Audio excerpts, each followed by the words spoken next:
Buongiorno, buon pomeriggio o buonasera a tutti e benvenuti a questo seminario cui abbiamo dato il titolo di Ragione e speranza della modernità, Augusto Del Noce e Pierpaolo Pasolini. Come abbiamo scritto nell'avviso, lo scopo del seminario è quello di verificare quanto di buono c'è nel pensiero moderno, riprendendo in particolare l'interpretazione filosofica della storia proposta da Augusto Del Noce e l'idea di ragione in Pierpaolo Pasolini. Ci aiuteranno in questo lavoro Luciano Lanna, alla mia sinistra, giornalista, saggista e direttore attualmente del Centro per il Libro e la Lettura del Ministero della Cultura. Autore, per questo appunto l'abbiamo invitato, del libro che trovate anche fuori dopo, in alcune copie, Attraversare la modernità, il pensiero inattuale di Augusto Del Noce, che è uscito nel 24 per i tipi della Cantagalli, mi pare. E poi saremo collegati, siamo già collegati, nel senso che ci sente, anche se non lo vedete, con Agostino Molteni, già docente di filosofia e teologia a Concepción in Cile, dove risiede, che ha recentemente pubblicato per la libreria editrice Al Segno di Pordenone Il mio Cristo irriducibile, Pasolini e il suo Gesù, uscito nel mese di giugno di quest'anno, e per questo lo abbiamo chiamato a parlare di Pasolini. Ringrazio quindi Luciano Lanna per essere qui in presenza, mentre appunto Agostino Molteni, per ovvi motivi, è in collegamento dal Cile. E siamo in collegamento streaming comunque, per cui altre persone ci stanno seguendo in diretta. Ringrazio naturalmente la Camera di Commercio di Udine Pordenone che ha concesso l'uso di questa bellissima sala di Palazzo Montereale Mantica nel cuore urbano di Pordenone. Vi siamo in un palazzo storico, quattrocentesco, cinquecentesco della città, e dove tra l'altro abbiamo sempre svolto curiosamente tutti gli incontri dedicati ad Augusto Del Noce, quindi evidentemente ci sono delle coincidenze, cui è dedicato il centro culturale che ha organizzato l'evento. Ringrazio poi la Regione Friuli Venezia Giulia e il Comune di Pordenone che hanno sostenuto il progetto. Il progetto si chiama Speranza senza confini, volti e luoghi di una possibile rinascita, all'interno del quale si inserisce questo incontro. Ringrazio Paolo Bidinost, alla mia sinistra in fondo, che condivide con me la guida del seminario, e Matteo Trevisan che si occupa della parte tecnica e dei collegamenti, perché come vi ho detto sul canale YouTube si può seguire l'incontro e poi sarà disponibile tra un giorno o due per chi volesse risentire eventualmente. Darei la parola al consigliere regionale avvocato Andrea Cabibbo, che ringrazio, per un saluto a nome della Regione Friuli Venezia Giulia. Prego, avvocato.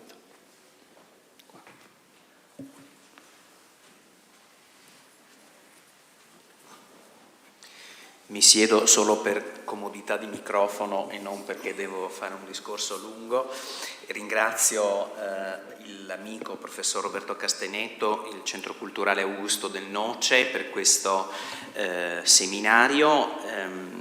Devo dire che il Centro Culturale Augusto Del Noce è un po' un fiore all'occhiello della nostra città di Pordenone, perché organizza sempre convegni, seminari di approfondimento culturale di altissimo livello e fa poi anche attività meritoria di volontariato, quindi spazia veramente a 360 gradi nel mondo della cultura e dell'educazione, anche ma non solo dei giovani.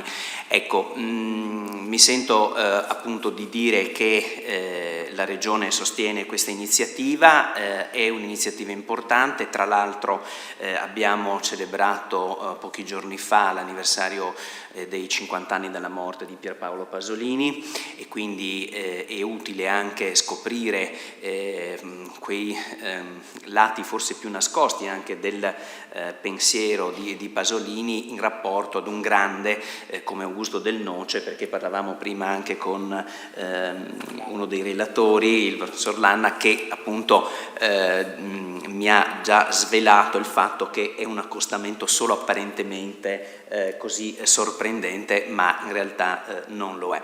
Quindi grazie per tutto quello che fate, che continuerete a fare. Mi scuso se dovrò assentarmi fra poche decine di minuti per motivi familiari, però ecco, vi auguro buon lavoro e buon proseguo per tutto quello che farete, sono certo farete, anche in occasione di Pordenone Capitale della Cultura 2027. Grazie Avvocato. E chiederei gentilmente anche al dottor Tropeano che ci porta il saluto del Comune di Pordenone. Prego. Ma io parlo anche. No.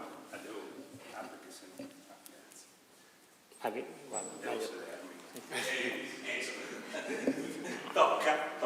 Anche per Va motivi, bene, grazie, per motivi di... grazie Roberto, grazie professor Castanetto, ma per me è un piacere essere qui anche a nome dell'amministrazione comunale, di cui porto i saluti naturalmente del sindaco Alessandro Basso.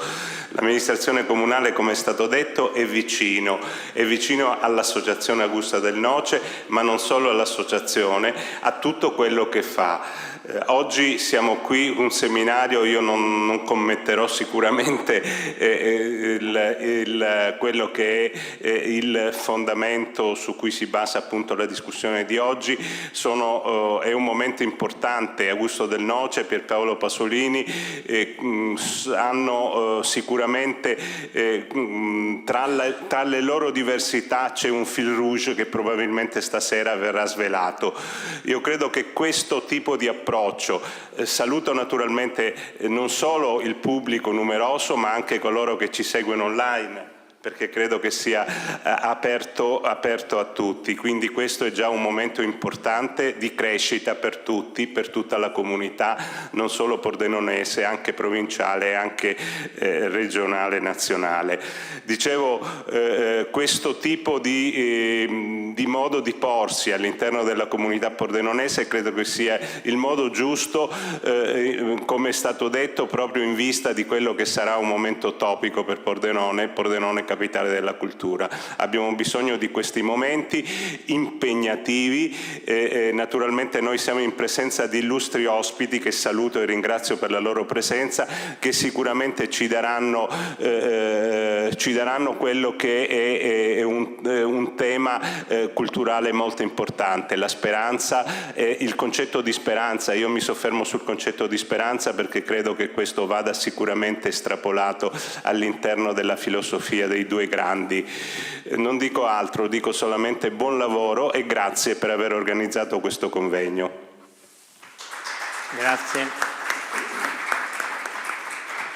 Grazie dottor Tropeano, e passo senza perdere tempo perché abbiamo tempo fino alle 19, per cui dopo le due relazioni speriamo di fare un po' di dibattito e quindi iniziamo subito. Passo la parola a Paolo Belnost che quindi introdurrà la prima relazione di Luciano Lanna, che vi ho già presentato per sommi capi, e quindi a te.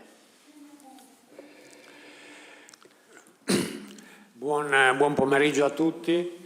Grazie a Roberto per l'invito a condividere la moderazione di questo convegno. Abbiamo preparato 3 domande per Luciano Lanna. che sono poi i temi che vorremmo approfondire rispetto al pensiero di Augusto Del Noce, quindi le leggo in modo che siano un po' il filo conduttore di questa parte del convegno. La prima: che cosa dice Del Noce sulla ragione, così come è stata pensata nella modernità? O meglio, quali sono le potenzialità della ragione moderna che ancora non sono state elaborate, in particolare riguardo alla libertà della ragione, elaborate in modo che possano produrre frutti buoni per tutti. Secondo tema, seconda domanda. Del Noce pensa, è convinto che il razionalismo ed ateismo non siano conseguenze inevitabili della filosofia moderna, no? Non siano destini inevitabili. Allora, in che senso non lo sono? Del Noce, come filosofo e come cristiano, ha scritto: la fede suppone una metafisica inclusa in essa, che si tratta di rendere esplicita. Quindi, in sintesi, questa seconda domanda è come Del Noce vede il rapporto tra ragione e fede. Terzo punto: soprattutto negli ultimi anni della sua vita, Del Noce riflette su globalizzazione e occidentalismo, arrivando ad affermare, proprio pochi mesi prima della sua morte, nel 1989, che l'Occidente è la secolarizzazione del marxismo e insieme la sua realizzazione, ovvero è il capitalismo che assorbe in sé il comunismo. Sembrano profezie del mondo in cui stiamo vivendo, sembrano anche paradigmi per capire la storia contemporanea, sembrano eterogenesi dei fini. Quindi il terzo punto vorrebbe un po' affrontare questi temi che riteniamo più attuali, ma da un punto di vista molto particolare. Grazie. Grazie a voi, grazie delle domande, per le domande che vanno al cuore di una relazione che avevo in qualche modo pensato, ma che comunque viene come sempre modulata dalle domande. Cerchiamo appunto di, come sempre, quando si fa un'azione di divulgazione, la teoria poi si deve adeguare e si deve sempre semplificare, dobbiamo arrivare a renderla comprensibile anche a chi è digiuno di filosofia, di dibattiti filosofici e di termini accademici. Questo è il dato, secondo me, ed è il senso di un incontro tra due figure apparentemente diverse, come dicevamo all'inizio, come quella di Augusto Del Noce, un filosofo di professione, anche se un filosofo particolare, e quella di Pierpaolo Pasolini. In realtà ci troviamo di fronte a due intellettuali metapolitici, come è stato scritto, inattuali e metapolitici, nel senso che cominciamo da Augusto Del Noce, nasce nel 1910, scompare nel 1989, casualmente la sua intera esistenza è scandita da quella che Hobsbawm chiamava il secolo breve, no? Da bambino vede la prima guerra mondiale, attraversa gli anni tra le due guerre e quindi la seconda guerra mondiale e il secondo Novecento fino lui muore neanche un mese dopo la caduta del muro di Berlino, altro evento simbolico, quindi ha in qualche modo di osservare sin dalla sua infanzia tutta la parabola del Novecento. Non è una cosa indifferente. Pasolini nasce nel 22, 12 anni dopo, e scompare tragicamente 50 anni fa, nel 75, ma anche lui in qualche modo ha attraversato quantomeno le fasi importanti, la Seconda Guerra Mondiale, gli anni tra le due guerre, la ricostruzione, la guerra fredda, insomma anche in lui c'è uno sguardo continuo presente sul presente storico, quindi il Novecento, questo secolo importante che hanno attraversato e che ancora, secondo me, con il quale ancora dobbiamo fare bene i conti. Noi stiamo nel 2025, sono passati già 25 anni di XXI secolo, ma ancora dobbiamo fare i conti con i nodi irrisolti del Novecento. Quindi i due autori si incontrano anche da questo punto di vista. I due autori, come dicevo in premessa, irregolari, perché Del Noce è sì un filosofo, ma arriva alla cattedra universitaria a 53 anni, tardi rispetto a alcune cose. Ci arriva anche perché lui comunque non si limita a produzione di scritti accademici, ma sin dall'inizio ama intervenire nel dibattito politico e culturale del suo tempo.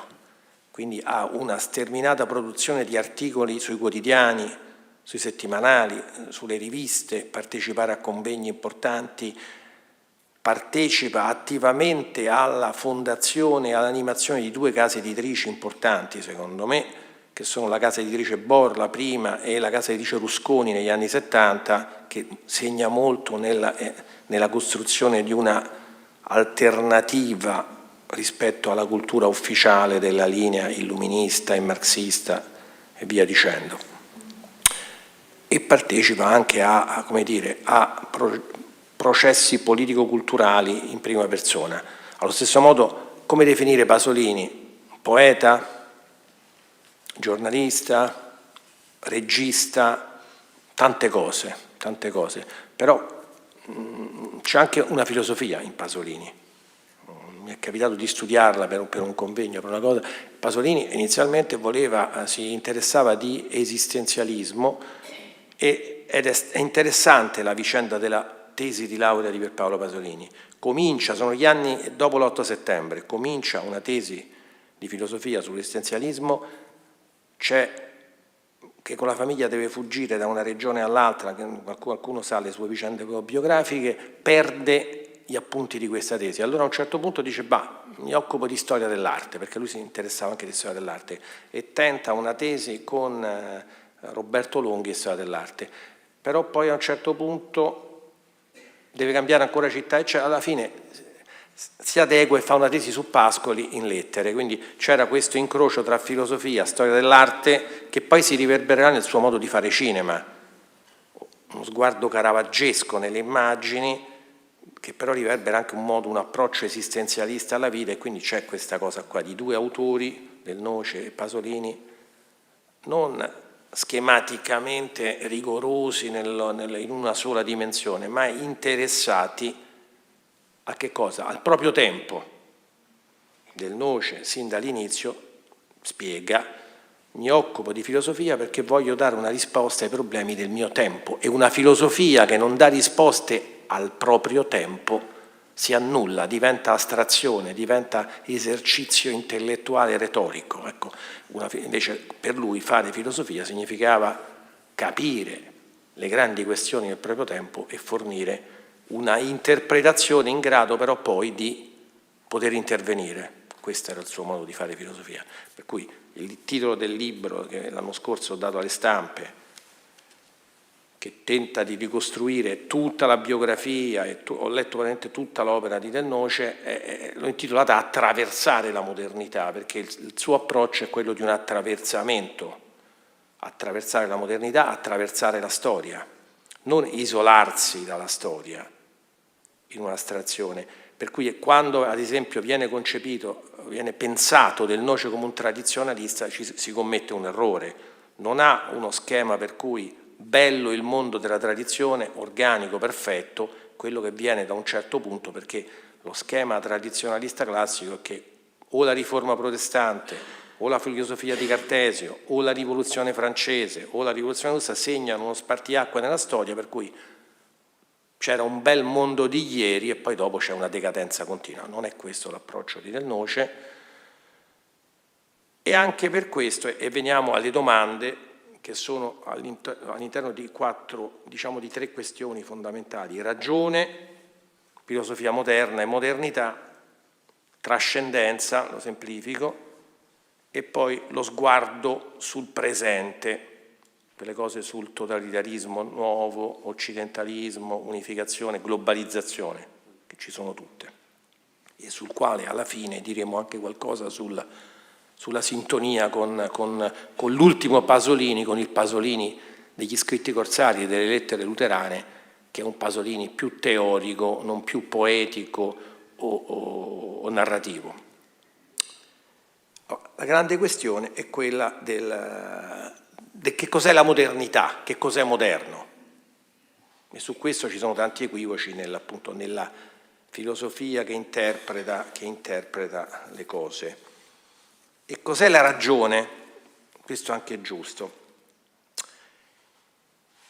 Allora, negli anni in cui, 1928, Augusto Del Noce si iscrive alla Facoltà di Filosofia di Torino. In quegli anni l'egemonia incontrastata in Italia della cultura filosofica era quella dell'idealismo. Cioè, Hegel aveva fatto scuola, si era impiantato, al di là delle differenze tra scuole idealistiche, nello specifico italiano, la scuola di Croce e la scuola poi in quegli anni l'attualismo gentiliano, però l'idealismo era indiscutibile. Il principio di Hegel: la realtà coincide con la realtà storica e il processo storico è ciò che conta nella realtà, nell'interpretazione della realtà. Ora, Del Noce sin dall'inizio non si riconosce in questa lettura, che poi è una lettura che accomuna l'illuminismo, accomuna l'idealismo, accomuna anche il marxismo e addirittura il positivismo, cioè l'uomo, l'essere umano, la persona, l'individuo sta all'interno di un processo che è questa cosa che è la storia, e dentro questa storia è quasi che l'individuo conti poco o niente. Del Noce e i maestri che lui si trova invece pensano che bisogna partire dalla realtà vera, dalla persona, dall'individuo di ognuno di noi è, da un'anima singola che si pone le questioni. Quindi tentare di porre una filosofia che parta dal problema singolo di ognuno di noi, da quello che il cristianesimo chiama il prossimo, la persona vera, reale. E qui intanto c'è una ricostruzione del processo della modernità, ma ci arriviamo. Ma intanto il maestro vero di Augusto Del Noce era il suo professore, che si chiamava Carlo Mazzantini, omonimo di uno scrittore, di un narratore degli anni successivi, un filosofo torinese che poi è stato in America Latina, in Argentina, poi è tornato, ed è il primo in Italia che trova una sintonia con Martin Heidegger, in anni in cui la filosofia era solo lo storicismo, in particolare crociano in Italia. Carlo Mazzantini, che è un cattolico, è un cristiano alla fede, trova invece un orizzonte comune con Martin Heidegger. Questo è un dato interessante. E questo Mazzantini teorizza una ragione, e vengo alla domanda, che non è quella del razionalismo. Noi siamo abituati a pensare che la ragione parte nella manualistica scolastica, filosofica, in cui quasi tutti abbiamo studiato, chi ha fatto il liceo, ha quest'idea che Cartesio con il cogito ergo sum scopre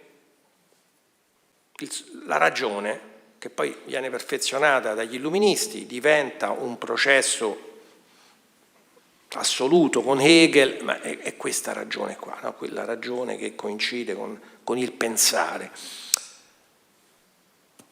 Mazzantini invece dice che superiore alla razionalità c'è qualcosa che è l'evidenza, non c'è percorso di conoscenza, a partire dalla filosofia dei greci, che non si basa sull'evidenza, sulle cose evidenti. E lui la chiama datità, una datità sensibile e materiale che viene prima di tutto. E Del Noce si riconosce in questo, nel suo maestro, che esiste una realtà conosciuta. Noi pensiamo a un bambino la realtà la conosce, ancora non ha le categorie di pensiero, ancora non ha il pensiero astratto, però la mamma la vede e per lui è una realtà.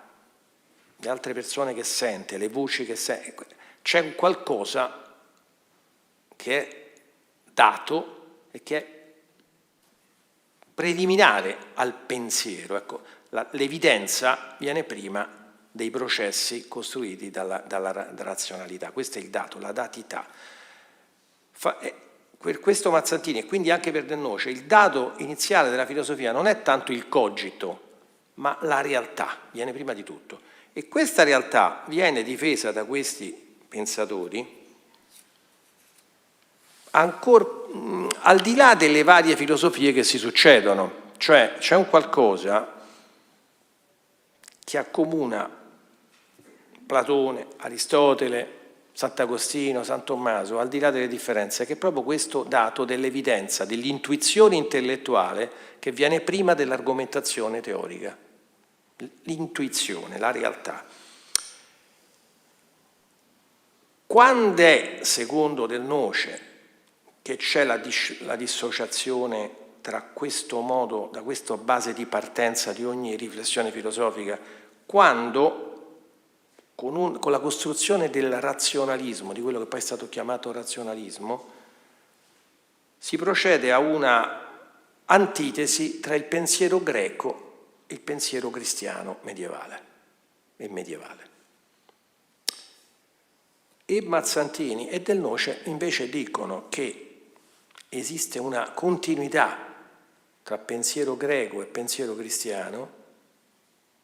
Non a caso il mio libro sta in una collana chiamata Atene e Gerusalemme. Pensiero biblico e pensiero platonico e aristotelico si accordano su un dato comune. Una interpretazione sbagliata, secondo loro, della modernità parte proprio dalla scissione di questi due orizzonti, e il loro fare filosofia è ricostruire la continuità ellenico-cristiana. Se noi partiamo da questo dato, non concepiamo la modernità per come è stata concepita a un certo punto, ma all'interno di una continuità.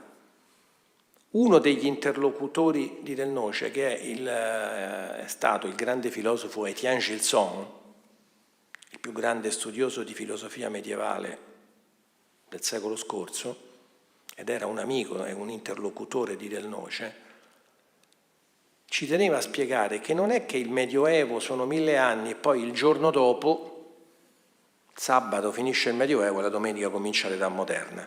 In realtà la storia ha una lunga continuità e ci sono tratti di cose che noi chiamiamo modernità nel Medioevo e ci sono continuità di pensiero medievale in quella che noi chiamiamo modernità. E questo è l'orizzonte dentro il quale loro ragionano, senza adesso farvela complicata. Noi purtroppo siamo portati a dire che nel Medioevo c'era la filosofia cristiana, era la formulistica cosiddetta scolastica, mentre da Cartesio in poi c'è un altro modo di fare filosofia. Ecco, Del Noce contesta questo approccio. E allora che cos'è il moderno? Che cos'è la modernità?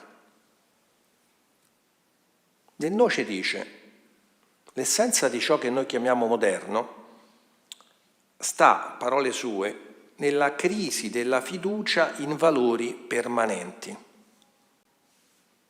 La continuità ellenico-cristiana sosteneva che comunque ci sono dei valori eterni, permanenti, trascendenti, a prescindere dal processo storico, eccetera.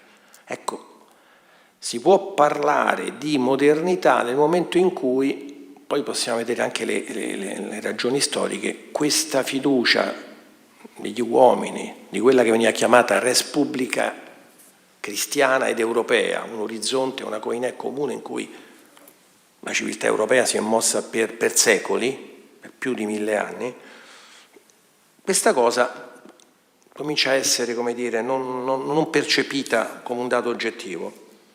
E Del Noce colloca la manifestazione di questa crisi nei primi anni del Seicento. Ecco, anche questo è importante. Noi siamo abituati da una lettura crociana della storia, come abbiamo studiato noi, per cui si dice a un certo punto il Rinascimento porta, questa è una favoletta, non è la realtà, il Rinascimento e l'umanesimo portano a riscoprire il pensiero greco, l'uomo si ripone al centro, mentre prima al centro c'era Dio. Questa è una cosa storicamente infondata, invece, dice Del Noce, e quindi c'è l'umanesimo, c'è l'uomo al centro, prima c'era Dio al centro, poi c'è l'uomo al centro, mentre nel tempo antico c'era il cosmo al centro. Non è così, c'erano invece dei valori permanenti comuni. Nel Seicento, e soltanto nel Seicento, entra in crisi questa cosa che vi dicevo, questa cultura dell'evidenza e dei valori comuni.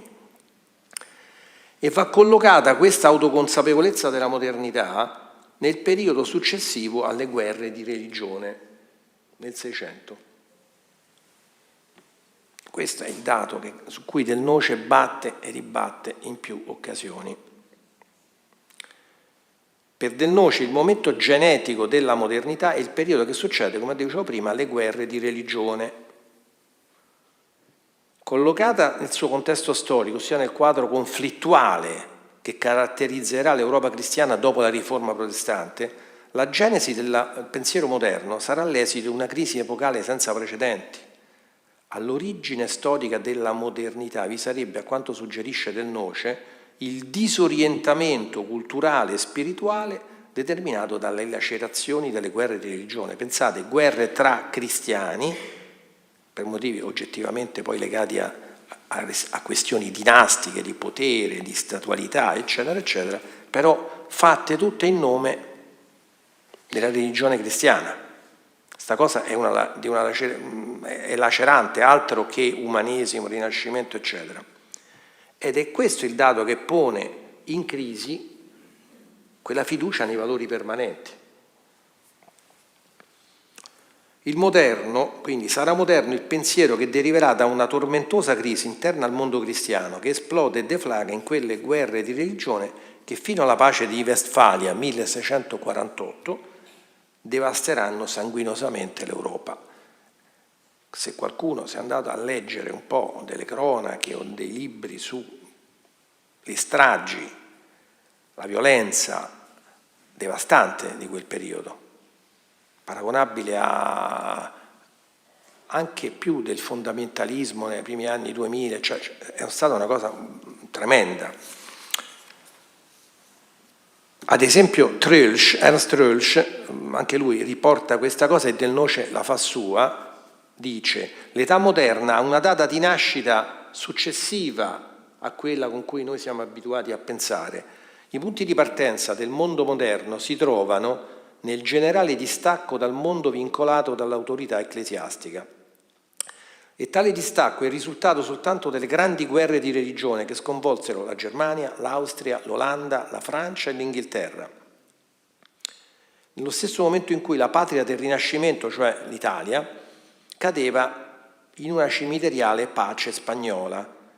Per quanto queste guerre potessero essere determinate anche da motivi dinastici di realpolitik, furono comunque guerre di religione e provocarono l'allontanamento delle coscienze da ciò che causa e rende inevitabili le guerre, vale a dire dalle verità esclusive e dai dogmi religiosi, e quindi anche dalla morale e dalla visione del mondo cristiana. Cioè è quello il momento in cui un mondo che veniva concepito attraverso una visione comune e generale e una religione, una spiritualità in cui il cristianesimo poi il platonismo comunque si accordavano, anche la filosofia di Aristotele, entra in crisi. Quindi il moderno non sorge nel regno della consapevolezza filosofica, né dall'affermazione ottimistica di un dominio dell'uomo contrapposto all'oscuro regno medievale di Dio, come sarà poi nella narrazione illuministica, in quella stessa idealistico ed hegeliana. Semmai in origine si pone il moderno come la tragica presa d'atto della rottura dell'unità della Repubblica cristiana medievale ed europea. Dentro questo orizzonte c'è la riflessione di Cartesio, poi di Malebranche e poi tutto quello che noi sappiamo. Quindi. la grande azione che fa Del Noce con il suo capolavoro, che è del 1964, che è il problema dell'ateismo, è proprio ripensare tutto il processo della filosofia moderna e della modernità. Semplifichiamo anche questo perché poi diventerebbe un discorso sul machiavellismo, però andiamo all'essenza. Che significa in termini oggettivi questa cosa? Soprattutto che si rifiuta appunto l'interpretazione, semplifichiamola, hegeliana, come la storia umana, la storia moderna, come una continua emancipazione verso il meglio, come una traiettoria lineare per cui l'uomo ha cominciato ad emanciparsi dal vecchio mondo medievale e quindi andando avanti si va sempre meglio. Una freccia è la matrice di quello che poi può essere definito come progressismo. Questo processo storico è un procedere sempre verso il meglio, al di là della volontà dell'uomo e al di là del libero arbitrio e della responsabilità etica. Stiamo dentro un percorso sempre verso il meglio e tutto ciò accomuna, come dicevo, l'illuminismo, l'idealismo hegeliano, il positivismo, il marxismo. Tutte queste filosofie moderne definiscono un processo irreversibile, deterministicamente inteso. Del Noce lo contesta completamente. Non è vero che esiste un percorso obbligato, perché se noi pensiamo sia all'interpretazione di Benedetto Croce, dei suoi libri sulla storia d'Italia, la storia d'Europa, per cui tutto era obbligato e tutto andava verso, che lui quello era il mondo liberale a venire, mondo perfetto, ma anche il marxismo dice la stessa cosa, tutto procede attraverso una dialettica, una lotta di classe, sempre un mondo perfetto che è quello dell'emancipazione finale. Del Noce lo contesta, per Del Noce non esiste uno schema dentro noi siamo inseriti, la storia è sempre aperta e lui recupera un concetto di un grande filosofo francese antistoricista che era Charles Renouvier, allo stesso tempo padre del personalismo, quindi riscoperta del valore finito della singola persona, e introduce il concetto di ucronia. La storia è sempre aperta, non è detto, non dobbiamo idolatrare il fatto compiuto. La storia è sempre aperta e non è una freccia ma è un albero con tanti rami e non è detto che un ramo che era un'espressione possibile non è stata espressa, non può essere espressa domani. Questa è un'idea diversa, proprio che contesta la storia predefinita, che sta sia nel progressismo che nel tradizionalismo, perché anche il tradizionalismo cambia il segno, ma la storia è quella di una continua decadenza, da una età dell'oro mitica, archeologica, un'utopia archeologica la definisce Del Noce, più si va avanti e sempre il mondo è peggio. Ora, con un'altra idea di ragione basata sull'evidenza e con un'altra filosofia della storia, Del Noce prospetta un'apertura e un altro approccio a queste cose. Da questo arriviamo oggettivamente al discorso e alla domanda che mi si poneva sull'orizzonte contemporaneo. Perché se fare filosofia è dare una risposta ai problemi del nostro tempo, e Del Noce definisce il suo fare filosofia, la filosofia coincide in una interpretazione transpolitica della storia contemporanea, quindi ed è in grado di dare soluzioni all'oggi. Noi conosciamo Del Noce soprattutto come per i suoi studi sul marxismo e sul comunismo e per la sua opera nel 1978, Il suicidio della rivoluzione. Opera eccellente, opera profetica, opera anticipatrice. Scrive nel 78, ma prevede il tracollo delle prospettive politiche nate sul marxismo. Nel 78 non stiamo nell'89, ma lui già l'aveva previsto, ed è importante questa cosa qua, ma quel libro ha un orizzonte interessante che è lo studio sul gramscismo, Gramsci. Anche su questo, molti dei pensatori post-marxisti o marxisti eretici italiani, anche persone come Massimo Cacciari, Giacomo Marramao, Costanzo Preve, hanno rivisto tutta la loro cultura proprio studiando Del Noce, e lo hanno attestato, lo hanno scritto, perché Del Noce, proprio attraverso la figura di Gramsci, il pensiero di Gramsci, comprende come il marxismo, che era in quanto filosofia della prassi, filosofia che non prevedeva la trascendenza. Il problema dell'ateismo è quello, il cuore del libro, no? Il marxismo è una filosofia che coincide con la prassi, non c'è un piano dell'essere e un piano del divenire. La storia è quella linea che dicevo prima di questa storia della continua emancipazione, è tutto lì, è l'unico orizzonte, è un mondo a una dimensione, coincide lì. Ed è Gramsci in Italia è quello che porta il marxismo al suo compimento, che non è di tipo rivoluzionario, ma è di tipo di cedimento completo alle ragioni della società borghese. Cioè il marxismo è il completo cedimento in cui, diciamo così, l'ateismo e il laicismo marxista si traducono in una società borghese perfetta. Questa è la questione. Tant'è vero che lui parlerà anche degli orizzonti politici italiani e farà coincidere il destino dell'allora Partito Comunista in una sorta di partito radicale di massa, fondato sui diritti e fondato su un modello borghese generale. Parole di Del Noce.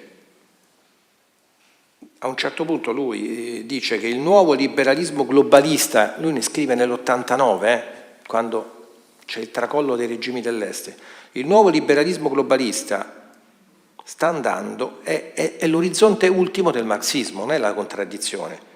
Parole sue, si può dunque dire che l'Occidente è la piena secolarizzazione del marxismo e insieme la sua piena realizzazione è il capitalismo che assorbe il comunismo. Se oggi noi pensiamo al modello cinese attuale, ditemi se non aveva ragione Del Noce, cioè un capitalismo che assorbe e oltrepassa il comunismo si integra in un modello in cui lo strumentalismo economico è l'unico orizzonte. Per Del Noce, che ne scriveva, come dicevo prima, nel 1989, poco prima di spegnersi, ciò che del marxismo, in generale del socialismo, rimane inespresso, interrotto, irrealizzato e tradito è invece ciò che c'era di buono, cioè la denuncia dell'alienazione e la speranza in un mondo diverso. Questo scompare. La parabola del marxismo arriva a un orizzonte che è quello della società strumentale, che poi vedrà paradossalmente l'espansione dell'alienazione nella società occidentale che non era marxista. E ci sono tutte le sue riflessioni sulla società opulenta, scritte negli anni 60, eccezionalmente sembra che si parli dell'oggi, ma a un certo punto c'è proprio l'idea della globalizzazione. La globalizzazione che Del Noce negli anni 60 chiama unificazione del mondo, la descriveva già negli anni nel 63, parole sue, si sta organizzando una società globale che trae la sua forza dalla conciliazione del massimo dell'oppressività con l'aumento del benessere.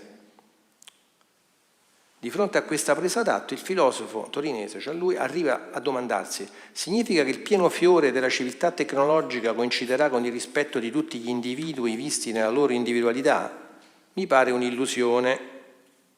Facciamo l'ipotesi di un governo mondiale diretto da un'elite di grandi scienziati e di grandi tecnici, in cui la finanza è il valore supremo. Per essere però del tutto coerenti dobbiamo supporre uomini ridotti alla pura dimensione scientifica e tecnologica. Ovviamente essi non potranno ragionare che in termini di potenza, di efficacia, di organizzazione perfetta. Si avrà una umanità, me lo scrive negli anni 60, divisa nettamente in due classi, quella di coloro che in qualche modo partecipano a questa conquista, i detentori delle leve tecnologiche, e quella di coloro che a essa sono superflui.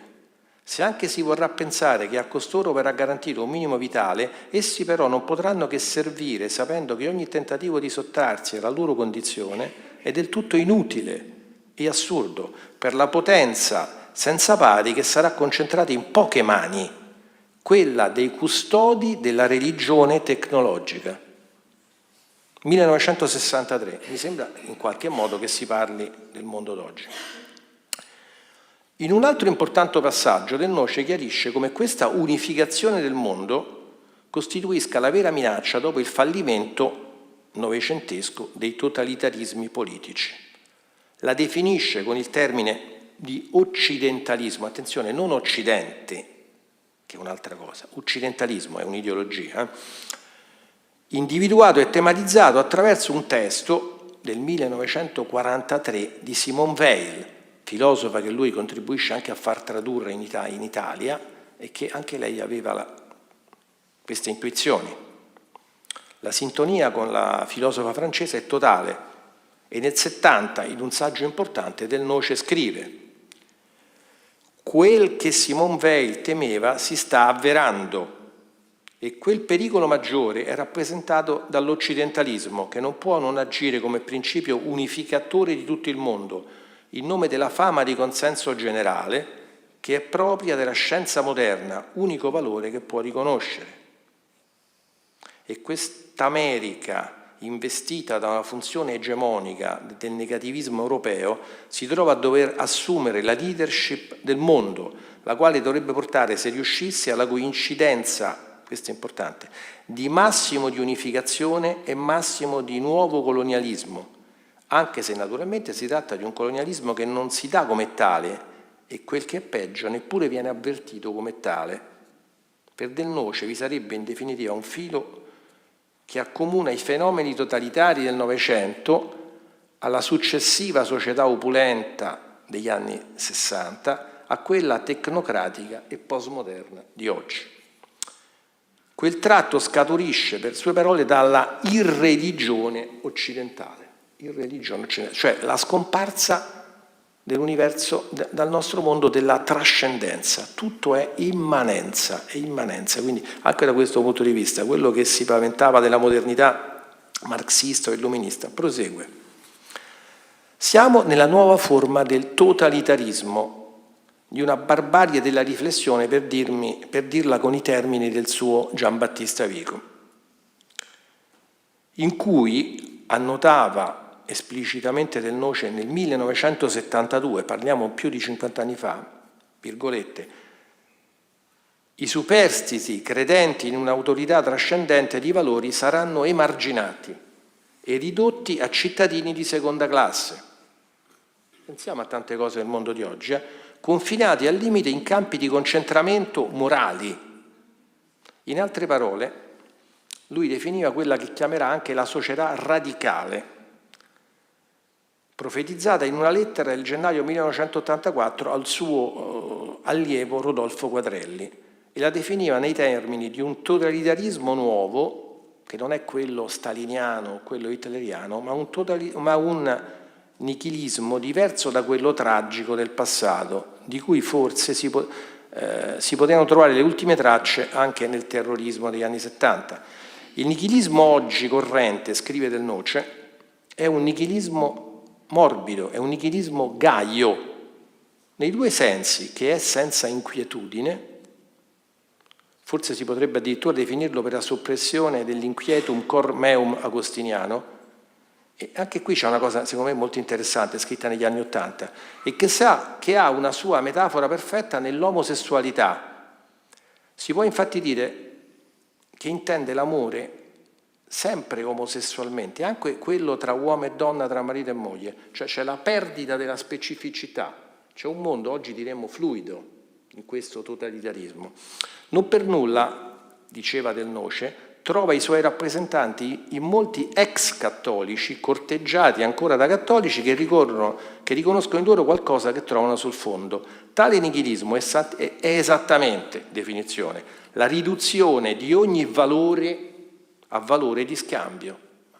Mi sembra che questa cosa è reale. Oggi i valori, pensiamo alle giovani generazioni, sono soprattutto valori di scambio, il valore etico, non lo so. L'esito borghese massimo, dice Del Noce, nel peggiore dei sensi, del processo che comincia con la Prima Guerra Mondiale. Il peggiore annebbiamento che il nichilismo genera è la perdita del senso dell'interdipendenza tra le persone e dei fattori della nostra storia. Infatti, a ben guardare, non è che l'altra faccia dello scientismo e della sua necessaria autodissoluzione da ogni traccia di valori che non siano strumentali, economici, tecnologici. Nel suo ultimo periodo speculativo, Del Noce avverte come l'attualità storica sia profondamente mutata, per cui le conseguenti necessità filosofiche, che saranno quelle di aggiornare gli strumenti interpretativi precedenti, la facciamo breve, ma è il dato questo sul quale si realizza, con il quale vado a concludere, la sintonia con Pierpaolo Pasolini, con il Pierpaolo Pasolini degli scritti corsari e delle lettere luterane, in cui Pasolini, al termine di un lungo testimonianza culturale, eccetera, coglie l'avversario in quello che lui chiama il consumismo sfrenato, che però è un po' questa stessa cosa di Del Noce, e che è un po' quella che un poeta con il quale poi Pasolini si incontrerà, che era Ezra Pound, chiamava usura, questo concepire i rapporti tra le persone all'interno sotto di questi valori economici, competitivi e tecnologici. Su queste intuizioni emerge il Del Noce filo pasoliniano degli ultimi anni,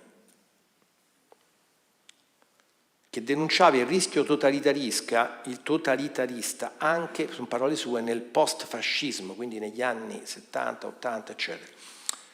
Vi era cioè piena sintonia sull'affermarsi del nuovo potere diagnosticato da Pierpaolo Pasolini nei suoi scritti.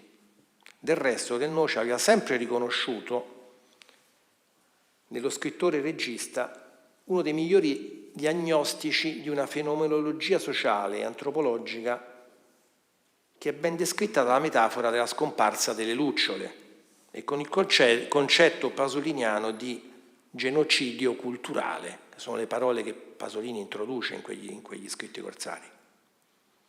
Tant'è che il 1 febbraio 1975, pochi mesi prima che Pasolini morisse, Del Noce scrive: le cose che Pasolini dice sono veramente giuste. L'emergere dopo il 1960 del potere reale e la relativa sconfitta della politica, che incide di meno, cioè Pasolini a un certo punto dice attenzione a leggere la storia ancora come contrasto tra fascismo e antifascismo, tra destra e sinistra.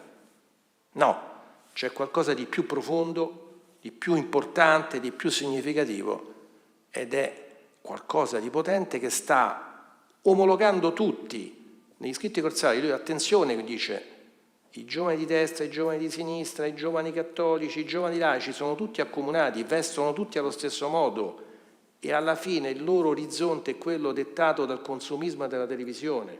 Quindi Pasolini, non parlo di Noce, parlo di Pasolini, gli ultimi 2 interventi pubblici importanti che fa sono il suo intervento alla festa dell'unità a settembre, lui muore a novembre, e l'intervento che fa al congresso del Partito Radicale. Va lì e fa 2 grandi provocazioni. Dice attenzione, non avete capito, anche voi siete ostaggio, lo dice ai comunisti, della stessa ideologia progressista, usa questa parola, che in realtà il progressismo nasconde semplicemente un cedimento al consumismo, e lo stesso dice ai radicali, attenzione, di cosa parlate, perché siete tutti dentro un meccanismo che vi ha omologato a tutti, e il vero problema è superare quell'orizzonte. Questo è il messaggio dell'ultimo Pasolini. Quindi Del Noce è d'accordo e coglie negli scritti corsari la migliore diagnosi della transizione della società italiana degli anni 70 in avanti. La rivoluzione antropologica diagnosticata da Pasolini presenta più di una coincidenza con l'analisi che Del Noce aveva sostenuto, ve la dicevo prima, nel 63 sulla irreligione occidentale. Del Noce non si soffermava tanto sul Pasolini, come qualcuno tende a dire che era un nostalgico, guardava il mondo soltanto agricolo, quello è un aspetto superficiale, il poeta che sembrava guardare al mondo preindustriale. No, semmai ad avviso di Del Noce andava ripreso lo scrittore corsaro, colui che sottolineava in che misura la Chiesa e il cristianesimo fossero anche loro minacciati da questo nuovo potere. Ed è un elemento che piacque molto a Don Luigi Giussani, che in una conversazione con un suo amico disse: guardate che Pasolini al momento è il miglior poeta cattolico presente, perché era il Pasolini intellettuale che da un'origine culturale laica e di sinistra confermava con i suoi modi grandiosi le stesse diagnosi che Del Noce, che il cattolico Del Noce da oltre un decennio portava avanti in tutta coerenza con la sua interpretazione transpolitica della storia contemporanea. E vado alla conclusione. Quel nuovo potere occidentalista, senza trascendenza di cui parlavamo, come denunciava Pasolini nei suoi scritti, questo è Pasolini, che non sa più cosa farsene della Chiesa. Cioè Pasolini a un certo punto diventa un difensore del popolo cristiano e dei valori del popolo cristiano che coglieva ormai in crisi da parte del nuovo potere consumista. Ed è Pasolini a dire, lapidario negli scritti corsari, parole sue: riprendendo una lotta che è peraltro nelle sue tradizioni la lotta del papato contro l'impero, ma non per la conquista del potere, la Chiesa cattolica potrebbe essere oggi la guida grandiosa ma non autoritaria di tutti coloro che rifiutano il nuovo potere consumistico, che è completamente irreligioso, totalitario, violento, falsamente tollerante, anzi più repressivo che mai, corruttore, degradante.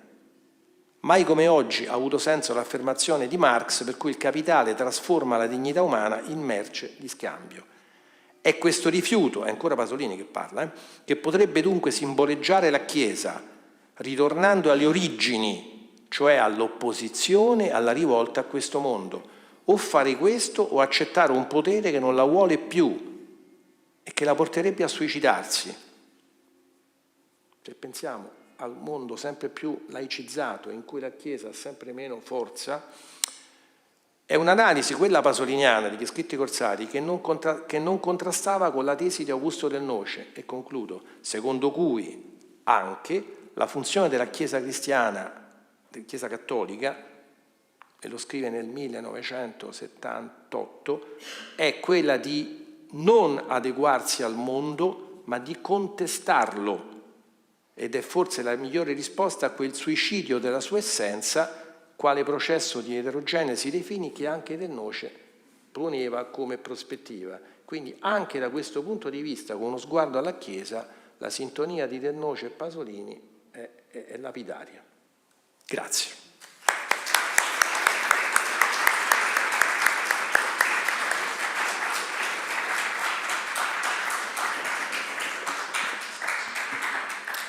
Grazie di questa bella relazione. Dopo magari ritorniamo nel dibattito sulle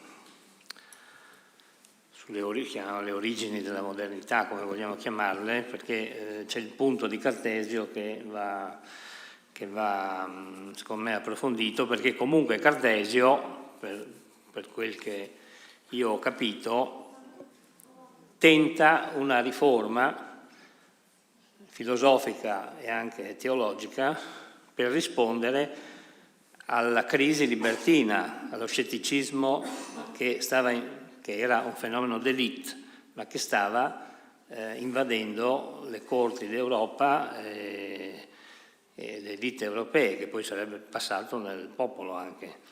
Quindi quello di Cartesio è un tentativo di ritornare addirittura ai valori tradizionali, ma in modo nuovo, appunto moderno. Quindi a questo punto, secondo me, ecco, do la parola subito a Agostino Molteni, che ci aiuta a capire come Pasolini ha usato la ragione, e credo che quello che ci dirà ci spiazzerà molto sull'idea che anche abbiamo di Pasolini un po', no?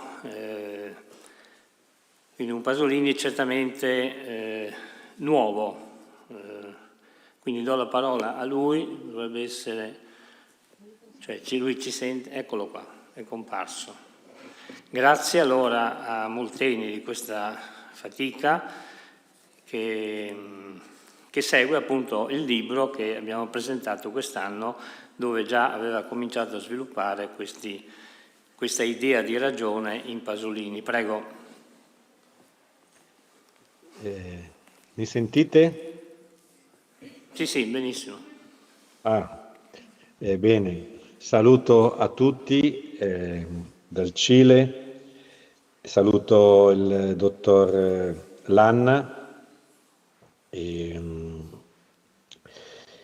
Bene, ragione, leggo così mi viene più facile stare dentro nei tempi di 40 minuti.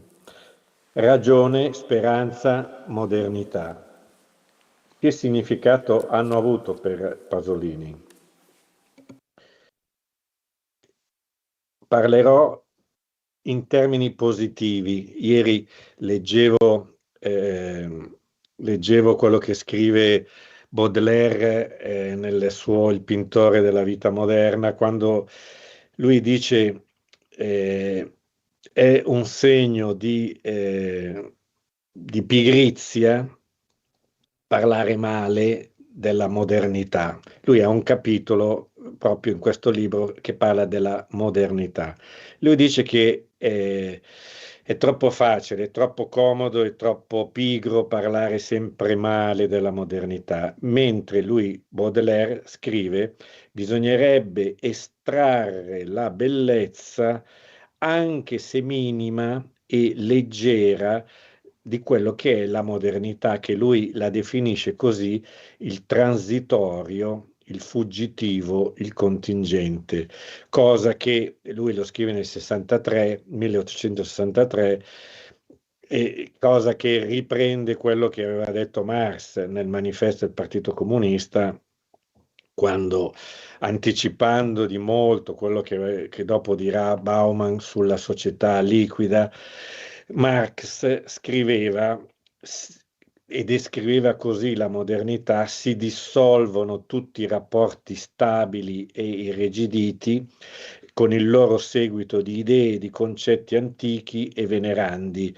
e tutte le idee e i concetti nuovi invecchiano prima di potersi fissare. Si volatilizza tutto ciò che vi era di corporativo e di stabile, è profanata ogni cosa sacra, eccetera, eccetera.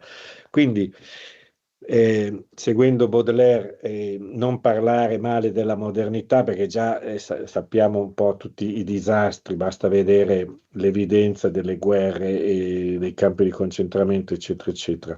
Quindi, in questa mia relazione, come dice il convegno, cerco di vedere il buono di questa modernità, e come diceva il professor Lanna, questa ucronia, questa storia aperta, vedere i rami, le potenzialità che avevano questi rami per produrre dei frutti buoni.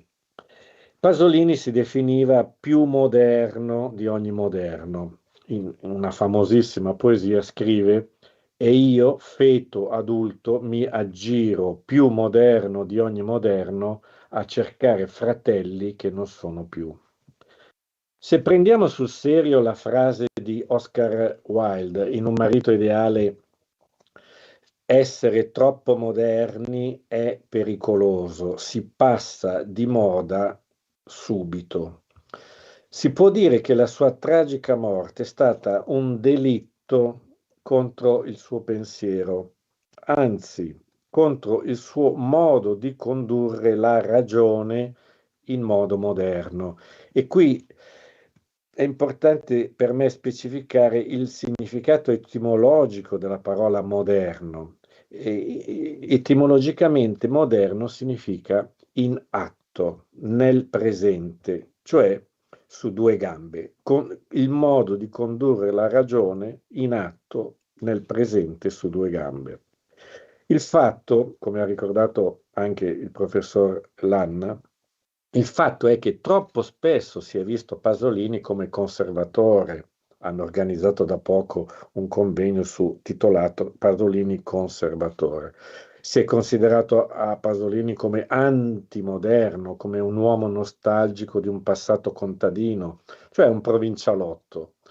Se è vero che Pasolini diceva che la sua forza era nel passato, nella tradizione, dice una famosissima poesia, allo stesso tempo affermava: io piango un mondo morto, ma non sono morto io che piango. Infatti per lui essere moderno implicava essere, scrive lui, inesorabilmente legato al nostro tempo. Questo suo essere moderno e allo stesso tempo avere la sua forza nel passato si deve alla sua concezione della storia, che non è lineare, secondo cui un'epoca storica e il suo pensiero supererebbe la anteriore. Per Pasolini, come anche per Peggy, la storia è una continuità che non implica nessun superamento e cancellazione di ciò che viene prima.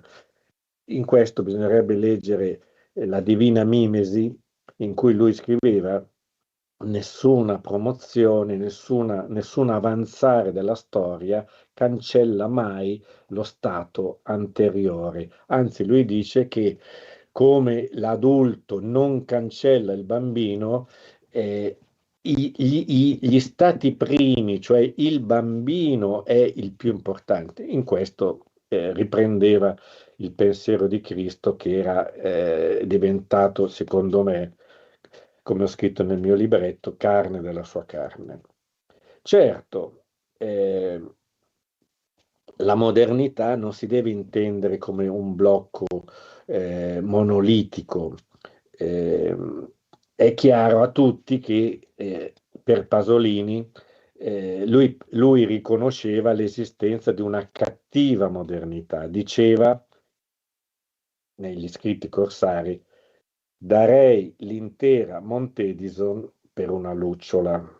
Affermava il Petrolio, in questo romanzo postumo, affermava non sentirsi a suo agio nella modernità, perché vedeva che la vita, come si stava configurando l'uomo moderno, era una, parole sue, grigia orgia di cinismo, conformismo, glorificazione della propria identità nei connotati di massa, odio per ogni diversità.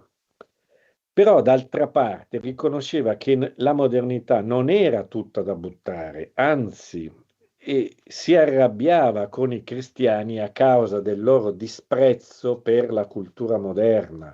Voleva che i cristiani fossero, parole sue, colti, formati sui grandi testi della cultura moderna. Quella cultura, che dice Pasolini, sempre fu odiata dalla Chiesa, ma che è libera, anti-autoritaria, in continua evoluzione. Qui mi sembra che ci sta la sua definizione, che è molto simile a quella di Baudelaire e di Marx: una modernità libera, libertà del pensiero, anti-autoritaria, un'autorità che si impone, un'epistemologia che si impone come sapere superiore su un sapere del singolo, e in continua evoluzione, cioè non statica, in movimento, che cammina, in atto. Quindi, se da una parte continuava a ripetere siamo tutti in pericolo, cioè che la vita degli uomini moderni era tutta un inferno che stava arrivando, d'altra parte diceva la necessità di ripensare la modernità, secondo parole sue, un altro sviluppo, un altro modo di essere progressisti, un nuovo modo di essere liberi. E a questo punto entra il tema della speranza, della sua speranza, di come concepiva la speranza, che è il tema anche di questo convegno. Pasolini non ha mai detto che tutto era perduto, non si è mai arreso davanti alla cattiva modernità. In questo senso del Noce, nelle parole che nel 1989, forse fra le ultime, lui del Noce diceva che la modernità con con il suo ciclo rivoluzionario non è un processo irreversibile, come avevano ritenuto sia i progressisti che i tradizionalisti, ma un processo storico reversibile, contro cui è dunque possibile combattere. Pasolini, come Del Noce, non si è mai arreso dicendo la modernità ormai è così, la modernità è un disastro, produce solo guerre, come diceva Hegel, la storia è una macelleria. E non si è mai arreso davanti a questa evidenza. C'è un bellissimo libro della Carla Benedetti che si chiama Il pensiero incarnato, che dice esattamente questo, che non si è mai arreso davanti all'inevitabile modernità che sarebbe cattivissima. Allora, in che cosa consisteva la sua speranza? La sua speranza coincideva con non tradire la ragione, coincideva con pensare bene. La sua speranza non era irrazionale, non era un sogno della ragione, un banale e sterile ottimismo in un futuro indefinito. In una poesia scrive: la mia speranza non ha sorriso, cioè ottimismo, vacuo, o umana omertà, omissione, perché essa, la mia speranza, non è il sogno della ragione, ma è ragione, sorella della pietà. Per lui la parola speranza coincideva quindi con la parola ragione, certamente non con la ragione del laicismo piccolo borghese. A un convegno del 65 in cui lui era stato invitato alla Pro Civitate Cristiana ad Assisi, a un convegno di cattolici che era sulla speranza, ha sentito tutte le relazioni, poi alla fine un po' è sbottato e ha detto: per me la parola speranza coincide con la parola ragione, ma non vorrei che voi intendeste la ragione in un senso razionalistico, liberale, ottocentesco. Sono in forte polemica con il laicismo borghese. Quindi quando io dico ragione, e quindi speranza, intendo qualcos'altro di quella che è stata la divinità della borghesia in questi ultimi 100 anni, la Dea Ragione che era stata messa al posto della Madonna in Notre Dame di Parigi. Intendo una ragione infinitamente più aperta, più umana. Quindi la sua speranza di Pasolini consisteva in una ragione guarita dalle psicopatologie che la cattiva modernità aveva introdotto nel pensiero e che lui smascherava, psicopatologie che non posso qui segnalare per questioni di tempo. Per lui quindi la speranza consisteva nel guarire, e questo è per me l'importante, che lui non si è fermato a pensare che cos'è la ragione, ma il problema di Pasolini è mostrare il modo per ben condurre la ragione, affinché fosse realmente una ragione moderna, una ragione in atto nel presente. Quindi, secondo me, Pasolini, e adesso lo dirò, riprende Cartesio quando il problema grande e secondo me insuperato di Cartesio è il problema del metodo, di come condurre bene la ragione, perché la ragione può condurre alla macelleria della storia, ma può condurre anche, per esempio, come è stata usata diciamo così, dai cristiani a costruire le cattedrali. Quindi è un problema di come condurre la ragione. Questo è ciò che in questa breve relazione vorrei mostrare in 10 piccoli, brevi punti molto sintetici. Sono una specie di 10 norme per condurre bene la ragione e che Pasolini ha segnalato. Quindi, condurre bene la ragione, cioè l'uomo moderno come l'uomo riuscito. Una brevissima premessa: se l'uomo moderno è chi conduce bene la sua ragione, come l'ha condotta Pasolini, sottolineare questa questione era un affare di vita e di morte per Pasolini, perché gli interessava mostrare che lui era un pensatore, come ha detto il professor Lanna. C'è una filosofia in Pasolini, non è che si deve considerare solo un poeta o un cineasta. Non voleva essere considerato, scrive lui, né come un pazzo poeta né un dilettante cretino. Non voleva che si pensasse che perché era un poeta era un matto, dice. Sicuramente non poteva sopportare Calvino, Italo Calvino, che lo accusava di un certo sentimentalismo irrazionale. Voleva che il suo si considerasse come un pensiero incarnato, è il libro bello della ottima Carla Benedetti. Noi preferiamo chiamarlo, io preferisco chiamarlo pensiero in atto, un pensiero che cammina su due gambe. Quindi, primo punto di questo come condurre bene il pensiero, la proposta che fa Pasolini per riscattare la ragione dalle psicopatologie moderne.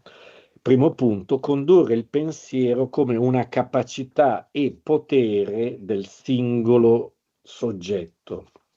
Pasolini ha senza dubbio appreso la lezione di Freud, che aveva affermato che la cattiva modernità aveva, virgolette, orrore per una vita individuale, la vita del singolo. Orrore, cioè, verso chi non vuole essere uomo massa, cioè con un pensiero obbediente e sottomesso a una psicologia delle masse, come la chiamava Freud.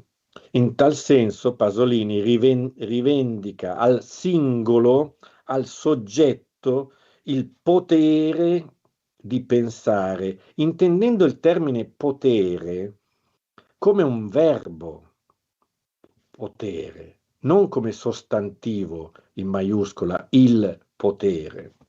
Per Pasolini, quasi unico ai suoi tempi e ai nostri tempi, il singolo, questa frase è straordinaria, il singolo è l'elaboratore dei problemi del mondo ed è nel singolo che tutto avviene, chiuse le virgolette.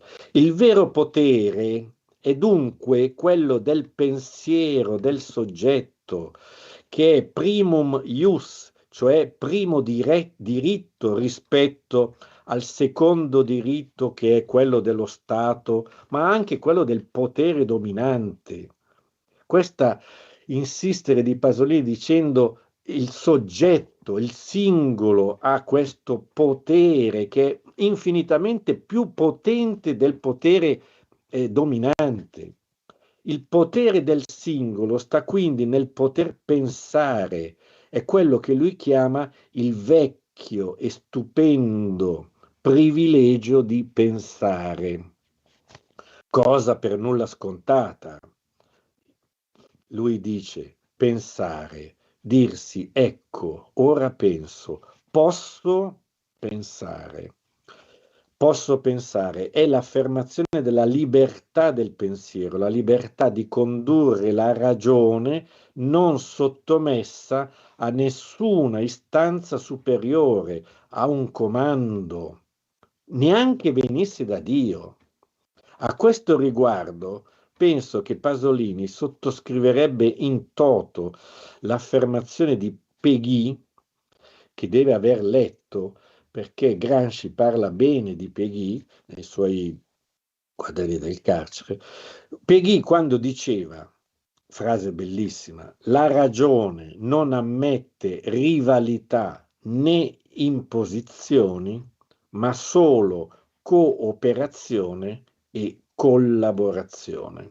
E poi proseguiva dicendo: se anche Dio si manifestasse nella moltitudine, non bisogna accettarlo supinamente, bisogna discutere con lui, cosa che aveva fatto già Giobbe nell'Antico Testamento. Bisogna imputarlo per i suoi meriti, i suoi frutti, come dirà Cristo. L'albero si conosce dai frutti, non si conosce da un'essenza, come dice tutto il pensiero greco, che non c'entra niente con il pensiero ebreo, cristiano. D'altra parte, Pasolini converrebbe con Del Noce, che affermava che il cogito di Cartesio è libero in quanto la sua, di Cartesio, è una filosofia della libertà, non semplicemente una filosofia sulla libertà. Ritornerò su questo. Il secondo punto: condurre la ragione senza chiedere autorizzazione a nessuna autorità precostituita. Pasolini si è sempre sorpreso di quello che vedeva nella cattiva modernità, cioè nel modo di condurre la ragione con un bisogno, lo chiamava così, un bisogno irrimediabile di servitù. Richiama qui anche forse il testo sicuramente di Boissy, il discorso della servitù volontaria. Cioè servitù, questo bisogno di sottomissione che vedeva nell'uomo moderno, diceva così, pronto ad accettare tutto dai capi, dalle autorità, fuorché quello che può pensare la propria testa, perché evidentemente manca molto di fiducia nella propria testa. Per lui, per Pasolini, il potere del singolo, che consiste nel suo poter pensare, implica autorizzarsi da sé nel modo di condurre la ragione, senza dover chiedere permesso ad altri e senza doversi rifugiare dietro al pensiero di una presupposta autorità, dietro un pensiero già pensato da altri. Per lui bisogna correre il rischio di pensare senza sottomettersi ad altrui pensieri. Scriveva: pensare veramente, cioè senza prudenza, è preferibile il rischio di un pensiero disordinato ed eccessivamente critico che quello di un pensiero attratto dalla rassicurante vanificazione di un qualsiasi ipse dixit, che è una formula che dice, l'ha detto Aristotele, l'ha detto Platone, l'ha detto Kant, l'ha detto persino il Papa. Ricordo che Newman diceva: prima di fare il brindisi al Papa, io faccio il brindisi alla mia coscienza, cioè al suo pensiero. Cardinal Newman. Di fatto, sottomettersi e rifugiarsi dietro il pensiero di un altro, per Pasolini significa condurre la ragione mescolandola con la forza di un'autorità esterna allo stesso pensiero. Invece lui diceva: credo più nella forza della ragione che nell'intervento di un poliziotto. In tal senso lui non aveva altre armi che quelle del suo pensiero in atto. In una poesia scriveva: dove sono le armi? Io non conosco che quelle della mia ragione, e nella mia violenza, la violenza contro la società, il potere dominante, non c'è posto nella mia violenza neanche per un'ombra di azione non intellettuale. Terzo punto di come condurre bene la ragione: condurre la ragione in atto, che è il contrario di quello che lui diceva della cultura italiana, che la definiva come una cultura di sedentari, cioè una cultura di gente che scrive ex cattedra, una cultura di intellettuali che scrivono da un tavolo, e non il pensiero loro non è generato dall'incontro con altri, come vedremo. Per Pasolini non valeva quello che diceva Paul Valéry. Paul Valéry a un certo punto ha scritto nei suoi taccuini: a volte penso a volte sono. È come un'ironia di quello che diceva Descartes, penso quindi sono. Per lui, per Pasolini, vita è pensiero. Mi ricordo la rivista della Cattolica di Milano che era Vita e pensiero. No, per Pasolini vita è pensiero. Bisogna condurre la vita come pensiero. Se Cartesio diceva di aver condotto il suo pensiero come un atto, perché aveva parlato dell'azione del pensiero, azione del pensiero, allo stesso modo Pasolini ha sempre condotto il suo pensiero come un atto.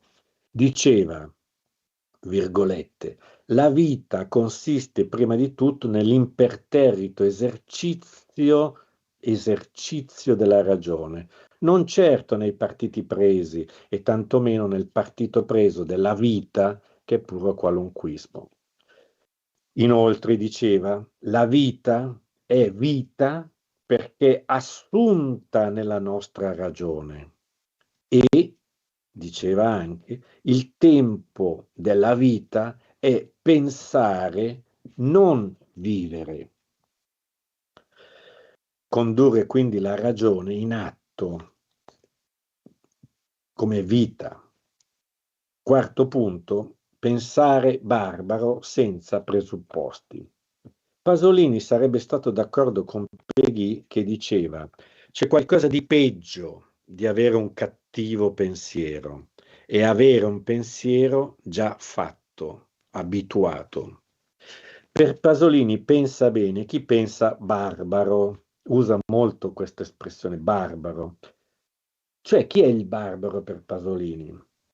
Soprattutto lo usa nel suo scritto Bestemmia, dove descrive questo eretico che vuole rifondare la Chiesa. Barbaro è chi ha il coraggio di non avere nulla da perdere, soprattutto che non ha nulla da perdere rispetto a pensieri e teorie già fatte, direbbe Bergson, a pregiudizi di nessun tipo, siano essi religiosi, filosofici, politici. Cioè si deve condurre la ragione senza presupposti.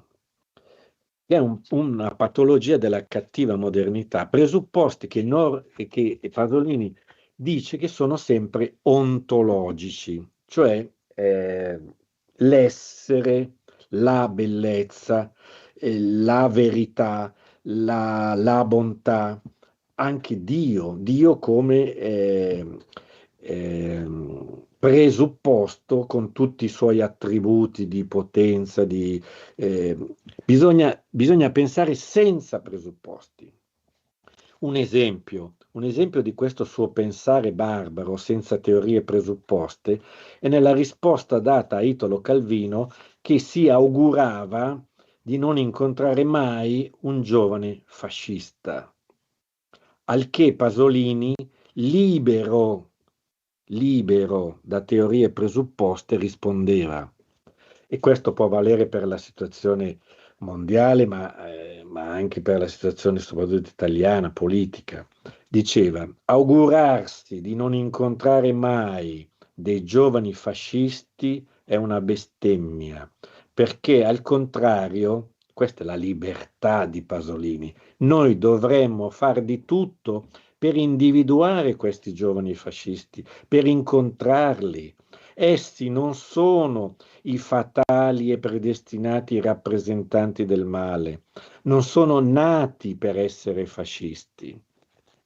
Se questa frase fosse riprodotta oggi in Italia, che cosa succederebbe? Perché? Perché si pensa, e in questa è l'omologazione del pensiero, si pensa tutti con presupposti, uno che è di destra è di destra, uno che è di sinistra, uno che è cattolico è cattolico. Quinto punto, la ragione del corpo.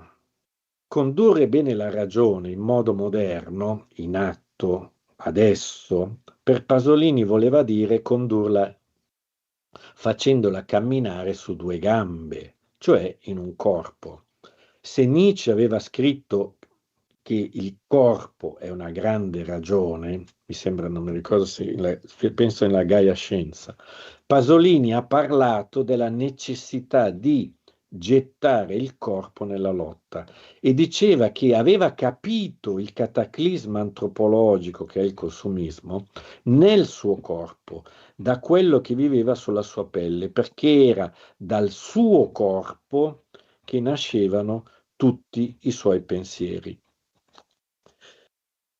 Due brevi note. È conosciuto che Pasolini in un primo tempo aveva affermato che in mezzo a questa psicologia delle masse, della cattiva modernità, il corpo era l'unica terra non ancora colonizzata dal potere. Il pensare del corpo, il corpo pensato era l'unica terra non ancora colonizzata dal potere.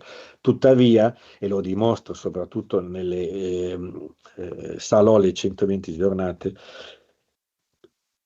posteriormente deve riconoscere che anche la realtà dei corpi innocenti è stata violata, manipolata, manomessa dal potere consumistico. A questo punto è arrivato il potere. Questa violenza sui corpi è diventata il dato più macroscopico della nuova epoca umana.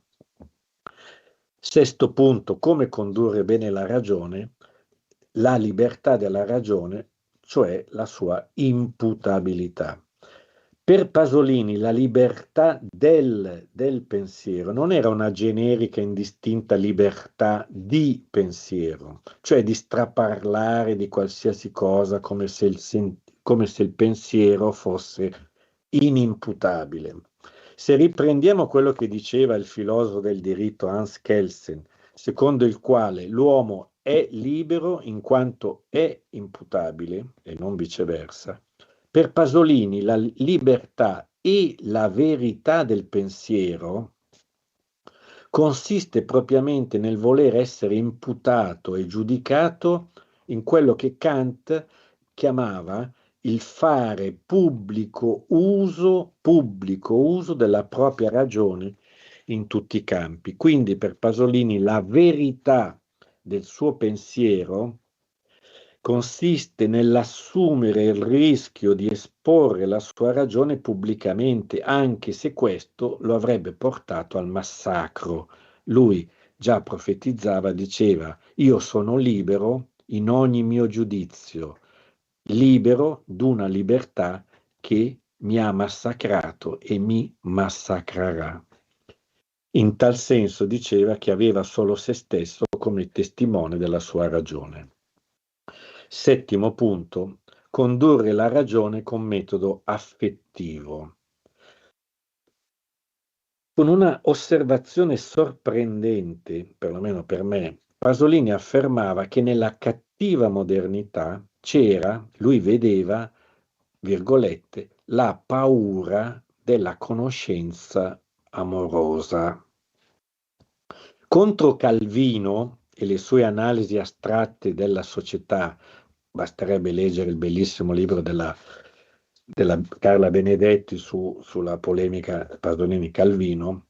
Contro Calvino e le sue analisi astratte della società, Pasolini sostiene che la ragione deve essere condotta con metodo affettivo, dove per affetto si deve intendere la forma che il pensiero prende dall'essere trasformato dalla realtà che si conosce. In altre parole, dice che per capire e per conoscere bisogna amare ciò che si vuol capire e conoscere. Lui dice bisogna uscire per strada, non essere la cultura dei sedentari che lui accusava. Bisogna porre in atto la ragione affettivamente. Cito solo questa brevissima frase. Lui diceva: per capire la gente, i cambiamenti della gente, bisogna amarla, non fare analisi perfette, giustissime, ma senza amare sta povera gente. Ottavo punto, la ragione, cioè il proprio tempo appreso con il pensiero. Pasolini ha posto in atto, a mio parere, l'espressione di Hegel che condurre bene la ragione si può fare solo quando questo coincide con il proprio tempo appreso con il pensiero. Frase che Del Noce riprenderà: il proprio tempo appreso con il pensiero.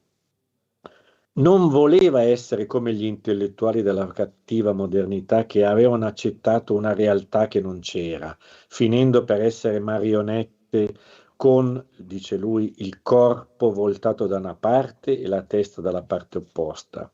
Gente per cui le cose succedono qui e la testa guarda là. Sedentari, le cose succedono qui, accadono, però la testa pensa altre cose. Lui voleva pensare e condurre la sua ragione da dentro l'accadere quotidiano, non conoscere né dopo, come direbbe Hegel, né prima, a priori, come direbbe Kant. Scriveva: tutto prendo su di me, onde poter capire da dentro. Io la chiamerei questa, non so se Pasolini sarebbe d'accordo, ma è un metodo di condurre la ragione tipicamente bergsoniano e anche di Péguy, cioè si conosce da dentro, si conosce Parigi non facendo tante fotografie, dice Bergson, ma quando tu cammini per il pavimento tipico di Parigi, che adesso queste mattonelle. In tal senso, per ben condurre la ragione, non si collocava fuori dalla sua e dalla nostra storia.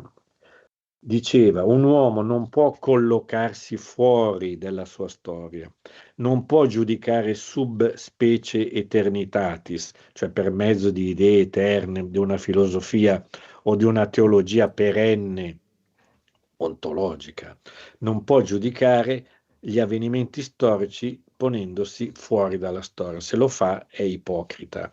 A questo proposito diceva di sé che era uno che, lui diceva: io so pensare e non filosofare, però ho l'orgoglio non solo di essere un intenditore di quello che vedo, dei cambiamenti storici, ma anche di esserne direttamente e disperatamente interessato. Cioè Pasolini, il pensiero di Pasolini che si conduceva da dentro quello che la gente viveva, era disperatamente interessato, amava questa cosa,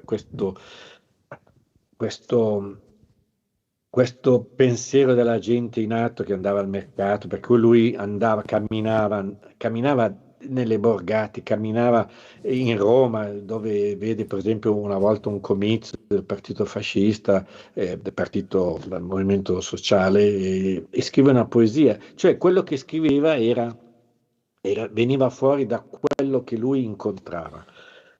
Penultimo punto: condurre la ragione criticando la stessa ragione. Se per Pasolini contava la lucidità critica, lui la chiama così, lucidità critica, come giudicare gli errori, gli orrori, le deviazioni, le patologie della ragione? Come sanare la ragione? Come guarirla, a parte di quello che abbiamo già detto? Da un lato, per Pasolini si trattava di rimettere sempre e tutto in discussione, di criticare, ossia di giudicare il metodo stesso con cui si conduce la ragione, se è debitrice o meno di presupposti estranei al pensiero. In tal senso, diceva di sé: se una qualche autorità ho ottenuto, sono qui per rimetterla del tutto in discussione, come del resto ho sempre fatto. D'altra parte, per Pasolini la critica al modo di condurre il pensiero è possibile per mezzo di quelli che Freud chiamava i due principi dell'accadere psichico. Ricordo che per Pasolini Freud è stato molto importante. In tal senso, seguendo a Freud, Pasolini scrive che il principio di realtà corregge il principio di piacere. Da un lato, cioè, il principio di piacere è la capacità della ragione di dare un giudizio economico sull'eventuale convenienza, guadagno e profitto che può rappresentare il reale. Ma d'altra parte il principio di realtà corregge, ossia rielabora il principio di piacere, lo fa accadere in atto come principio di convenienza, di soddisfazione. Certo, per condurre bene la ragione ci sarebbe stato bisogno per Pasolini anche di un terzo principio, quello paterno, la presenza di un padre che fa dell'uomo un figlio ed erede legittimo di tutta la realtà a cui applicare il principio di piacere e di realtà. Tuttavia la cattiva modernità per Pasolini ha voluto proprio impedire questo perché ha prodotto solo padri perversi. Lui scrive: padri che si sono resi responsabili prima del fascismo, poi di un regime clerico-fascista fintamente democratico e infine hanno accettato la nuova forma del potere, il potere dei consumi, ultima delle rovine, rovina delle rovine. Ultimo, una ragione aperta, condurre la ragione come ragione aperta. Faccio corto perché forse il tempo non... C'ho ancora un po' di tempo, no, Roberto? Sì, ancora 10 minuti. Sì, 5 minuti, 5 minuti. Boh, sono già 8 minuti. Abbiamo detto all'inizio che per Pasolini la speranza coincide con una ragione aperta. Aperta a che? Anzitutto è una ragione che direi non ha bisogno di religiosità. Spesso, soprattutto da parte cattolica, si è ribadito che la ragione di Pasolini è aperta al mistero, religiosamente al mistero, al sacro. Non si può negare che lui stesso ha detto spesso che aveva una visione sacro-religiosa della realtà, presa soprattutto da sua mamma. Lui la chiamava la religiosità naturale di sua mamma. Un esempio solo, dice a un certo punto, scrive in una poesia: tutto è santo, tutto è santo, tutto è santo. Non c'è niente di naturale nella natura. D'altra parte, lui stesso riconosceva che c'era, virgolette, una luce falsa che la religione accende dentro l'uomo. Diceva anche che la religione serve solo a dar luce all'inganno. Diceva anche che nel linguaggio della realtà parla un essere, l'analogia dell'essere, l'analogia entis, cioè che le stelle parlano, le stelle, la natura, la bellezza della natura parla di un essere, però lui dice che c'è e non ama. Quindi per lui Dio era un esistente che ci strappa preghiere che ricadono su noi stessi. Per questo diceva che una ragione aperta è quella condotta senza esigenze ed ansie religiose. Con una frase che io amo tantissimo, dice così, mi fa sempre molto ridere questa frase, ma mi fa ridere di gioia. Lui dice: Dio più esiste là dove c'è meno ansia di lui. Cioè, dove c'è meno senso religioso, Dio è più libero di farsi capire, di farsi vedere, di farsi riconoscere. Infatti, poi Cristo, si sa, è stato ucciso dagli uomini religiosi. Come a dire che se Dio esiste, Pasolini non negava questo, anche se diceva di essere un ateo, ma non negava, perché la sua ragione aperta non può negare l'esistenza di Dio, però lui diceva che è un problema di Dio farsi riconoscere e giudicare dagli uomini. Quindi tutta un po' la filosofia scolastica medievale, dar le prove dell'esistenza di Dio, arriva Pasolini e dice: ma siccome io non lo reputo impotente, se Dio esiste, che dia lui le prove, che batta lui un colpo. E questo si chiama Cristo. E nel libretto Il mio Cristo è riducibile, questo cerco di spiegarlo un poco. Detto questo, mi sembra si possa dire che la ragione di Pasolini è propriamente laica, cioè aperta all'incontro con collaboratori del suo pensiero. Tale cooperazione è da verificare nel presente, perché, come scriveva, solo l'amare, solo il conoscere conta, non l'aver amato, non l'aver conosciuto, dà angoscia il vivere di un consumato amore. È un conoscere moderno, cioè in atto adesso. La sua ragione quindi era aperta all'incontro con compagni del suo pensiero. Ripeto la frase detta all'inizio: e io, feto adulto, mi aggiro più moderno di ogni moderno a far cosa? A cercare fratelli che non sono più. In definitiva, lui sapeva che ciò che era più decisivo per condurre bene la ragione era che il pensiero non si perdesse in un mero intuire solitario. È quello che lui dice parlando del suo Cristo irriducibile, ma vale in tutti i campi. Scriveva: manca sempre qualcosa, c'è un vuoto in ogni mio intuire, in ogni mio pensiero, ed è volgare, questo non essere completo, è volgare. Mai fui così volgare come in questa ansia, questo non avere Cristo una faccia che sia strumento di un lavoro non tutto perduto nel puro intuire in solitudine. Una ragione aperta si conduce bene se desidera una faccia, incontrare qualcheduno senza nessun presupposto, per cui lui parlava prima di incontrare il giovane fascista. L'ultima poesia che lui ha scritto, l'ha scritta a un giovane fascista. E lui diceva: ma basta un incontro, e quello che lui voleva era una faccia che non sia, una faccia che sia, un incontro che sia strumento di un lavoro, cioè che collabori con il pensiero in modo che il pensiero stesso di Pasolini, ma anche il mio pensiero, il tuo pensiero, non sia tutto perduto nell'intuire in solitudine. Questa è come la rivoluzione di Pasolini. Condurre bene il pensiero vuol dire condurlo in un'amicizia del pensiero. Sant'Agostino diceva, frase stupenda: non si conosce nulla, nulla si conosce se non dentro di un'amicizia. Con un'acutissima espressione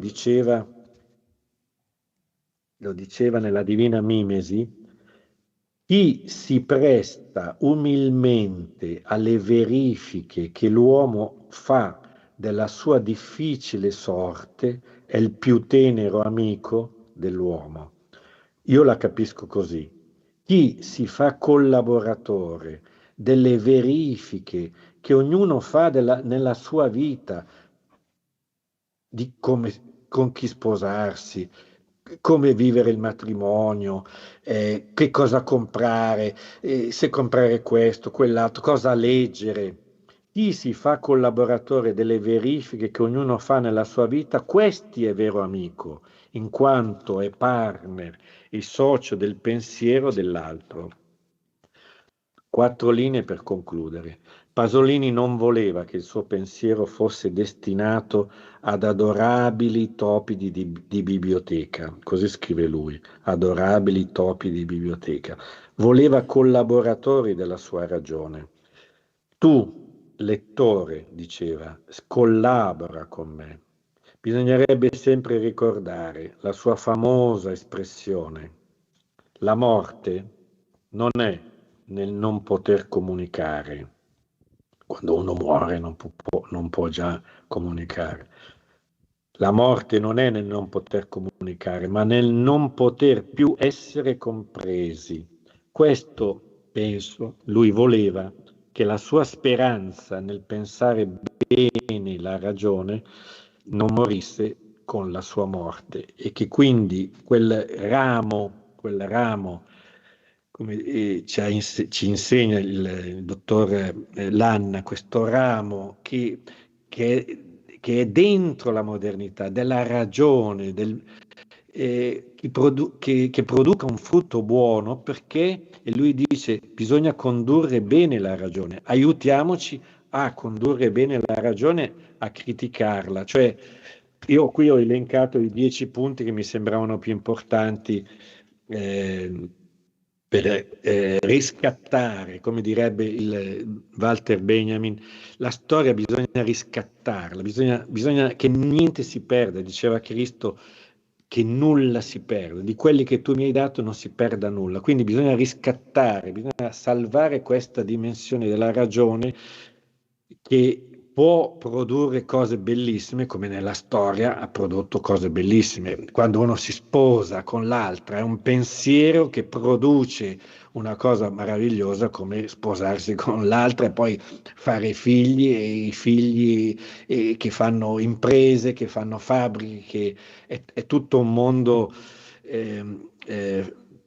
fruttuoso che si produce attraverso il condurre bene la ragione. Molte grazie.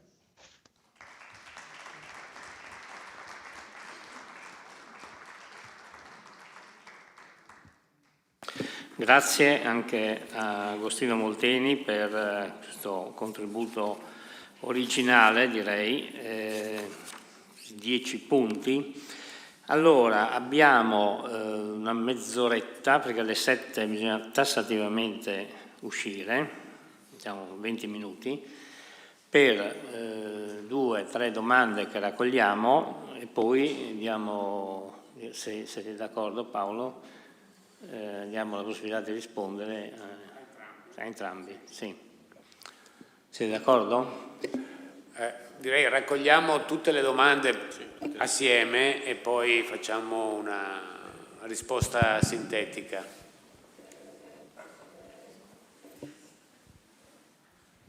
Buonasera, sono Claudio Battistutta. Ho una curiosità. Dato che del Noce si è professato cattolico, dato che gira voce che i cattolici credano in Dio e che Dio non è gerarchico né nichilista, perché non ha cercato la modernità nel Vangelo e invece l'ha cercata nella filosofia, che è un prodotto di maschi prevalentemente, i quali per natura sono quasi tutti gerarchici. Una rarissima eccezione, eccola qui, non sono gerarchico né nichilista, diversamente da Nietzsche, rarissimo filosofo non gerarchico, purtroppo nichilista per lui. La ringrazio. Comunque mi sono divertito un mondo con le vostre 2 relazioni. Sono riuscito a seguirvi, che mi sono stupito, oggi sono intelligente, adesso è la giornata giusta. Grazie comunque, belle relazioni, interessanti. È come una gita in campagna, saltafossi, arrampicati sull'albero, attraverso il fiume a nuoto, è stato molto variegato e mi sono divertito. Grazie. Beh, un bel successo. Prego, se c'è ancora qualcuno, raccogliamo tutto. Prego.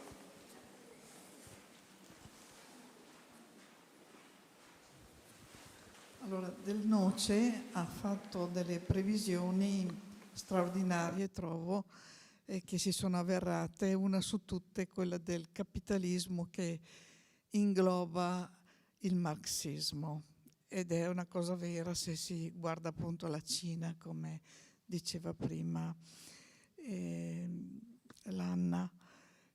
Però mi domando se lui ha mai previsto qualcosa riguardo all'Islam, perché si sta verificando qualcosa che forse a suoi tempi non poteva prevedere, cioè l'imporsi subdolo e surrettizio dell'Islam attraverso le nostre istituzioni. Quindi abbiamo visto sindaci musulmani a Londra, adesso a New York, abbiamo visto, adesso vediamo anche sorgere di alcuni partiti islamici e quindi c'è un infiltrarsi, ecco, di questa religione nella nostra società che potrà essere sovvertita nei suoi canoni. Sì, mi domando se c'è mai uno scritto, un accenno a questo. Grazie. Prego.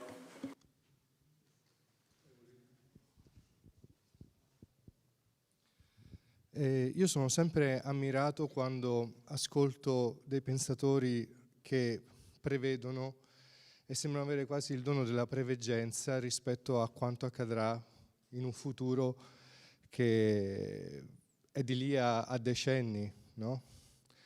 E mi sono chiesto, ascoltando queste due relazioni, se noi oggi possiamo in qualche modo avere una preveggenza di quello che potrebbe essere in futuro, ma non, come dire, di nefasto, di ancora peggio, ma di quei rami positivi che si potrebbero sviluppare partendo da dove siamo oggi. Grazie. Ancora qualcuno? Beh, direi che abbiamo già materiale, no? Allora, prego. Comincio e poi Sì. professor Molteni. Allora, sintetizzo in poche cose. Intanto la prima domanda era stata posta dal nostro professor Castenetto sulla questione di Cartesio. Quindi volevo tornarci brevemente, Sì, era una mia utilizzando anche chiarimento su questo quanto punto. detto da Molteni sulla ragione che parte dal soggetto, dal singolo, che è una ragione di poter pensare e non che guarda al potere, ed è esattamente giusto, è esattamente quello che pensa anche Del Noce, oltre che Pasolini. E allora, sulla questione della modernità è questo, e lo hai sottolineato, in quella cosa che cercavo di tratteggiare prima, crisi di certezze dovuta al post guerre di religione, la conseguenza diretta è stata l'esplosione del libertinismo, che è uno scetticismo generalizzato, nichilismo, diciamo così, perdita di valori, eccetera, in cui cosa emergeva? Una filosofia puramente retorica e il cedimento del potere al potere con la P maiuscola. Cioè pensiamo che lo Stato assoluto viene teorizzato dai libertini. Questo è lo scenario. Cartesio, dentro la modernità, è la reazione a questo, il tentativo di ripartire da una verità trascendente, superiore, in questo contesto. Per cui il Cartesio reale, non quello della storia della filosofia hegeliana, che è l'inizio del razionalismo. Il vero Cartesio, ricordiamoci, è un cristiano, è un cattolico, è uno che cerca di salvaguardare la ragionevolezza, il potere di pensare del singolo dentro quel contesto lì. Il cogito ergo sum è questa cosa qua, realmente, non l'inizio di una cosa che poi prosegue con Spinoza e arriva fino a Hegel o a Marx, non è quello. Cartesio è proprio il pensatore cristiano che cerca, soprattutto quello non tanto quello del discorso sul metodo, ma quello delle meditazioni metafisiche, è quello che cerca di, dentro la modernità, di trovare una via spirituale, chiamiamola così. Ecco, quindi questo è certo. Poi parlava il nostro amico della questione gerarchia, maschilismo. Una delle attrici, l'ho detto prima, Del Noce è Simone Weil, una donna filosofa, quindi in qualche modo non funziona quel ragionamento, cioè c'è un'apertura completamente a un pensiero, come dicevo io, personalista, eccetera, che è tutt'altro che un pensiero gerarchico, che è quello invece dei libertini, E ricordarmi le altre questioni che sono state poste erano una su Del Noce profeta, io lo chiamo inattuale, e il prefattore del mio libro, il professor Giacomo Romao, ha scritto 2 anni prima un libro, Pasolini inattuale, nel senso che sono pensatori inattuali, non schiacciati sulle logiche dominanti nel proprio tempo, ma con uno sguardo che guarda oltre, in questo modo capaci di fare profezie che guardano nel lungo periodo. Ho letto quasi tutti gli articoli del Noce, però il problema, lui muore nel 1989 e l'islamismo fondamentalista era di là da venire, in quel momento c'erano altri scenari, quindi non si ravvisano nella sua produzione articoli che prefigurano uno scenario che è oggettivamente successivo agli anni 90, cioè il fondamentalismo islamico appare dopo le vicende dell'Afghanistan, dopo tutto, è un qualcosa che nasce negli anni 90, ricordiamoci, quindi non c'è nella produzione di Del Noce nulla che accenna a questo fattore. Dio degli islamici Sì, no, completamente d'accordo, però alla domanda che mi è stata posta parlo con i testi, poi il professor Molteni poi può rispondere dal canto suo. Parlo. L'ultima domanda che ho fatto io se possiamo prevedere degli sviluppi in positivo. Allora, il dato è sia per Del Noce, che io ho studiato attentamente, ma credo anche per Pasolini, è che non sono autori negativistici e catastrofistici. Hanno prefigurato in quel momento alcuni scenari che oggi noi li vediamo, ma sempre in un orizzonte di speranza, questo è chiaro, questa ragione aperta, questa ragione non deterministicamente conclusa, quello che diceva benissimo il professor Molteni, capace di guardare in una storia che è sempre aperta, per cui il ciclo rivoluzionario, diceva Del Noce, si è concluso, ma si aprono prospettive non previste, non prevedibili. Ecco, c'è sempre un orizzonte. Cioè io penso oggi, quando si fa il discorso sul postumano, quando oggi si fa il discorso sul politicamente corretto, si fa il discorso su alcune degenerazioni dell'oggi, di non leggerli però come un destino, non sono un destino. Avere uno sguardo aperto sulla realtà di filosofia del presente storico ci dice, proprio perché noi cogliamo queste degenerazioni, queste, come ha detto bene il professore, psicopatologie della tarda o della errata modernità, sappiamo che l'elemento umano, le persone umane esistono, hanno delle costanti, c'è, lo dico, un ordine naturale delle cose che comunque poi alla fine prevale. Quindi tutt'altro che pessimismo, tramonto di scenari, eccetera, ma sempre con apertura e con speranza. Professore, prego. Prima di dare la parola a Molteni volevo aggiungere una mia richiesta per lui espressa, perché il professor Lanna ha parlato della datità, no? Cioè di un dato, di qualcosa che c'è prima, che noi cominciamo a pensare, diciamo così. E questo è un punto importante in Del Noce, perché quando lui critica, tra virgolette, l'idealismo italiano, soprattutto quello di Gentile, che poi è il fascismo anche, che vuol costruire una realtà azzerando qualsiasi dato di partenza, poi Pirandello dirà è il progettare, no? Che fa l'uomo moderno, no? Anche il ragionare folle, no? Un po' schizofrenico. Allora, la domanda che faccio a Molteni è questa: la datità di cui si parlava prima è un presupposto? Ok. Alla prima domanda del signor Battistutta ringrazio per la domanda, perché è molto interessante, perché lui ha detto perché la modernità non ha cercato nella filosofia, ma non nel Vangelo. In questo punto avevo già accennato giorni fa a Roberto che Pasolini dice che il Vangelo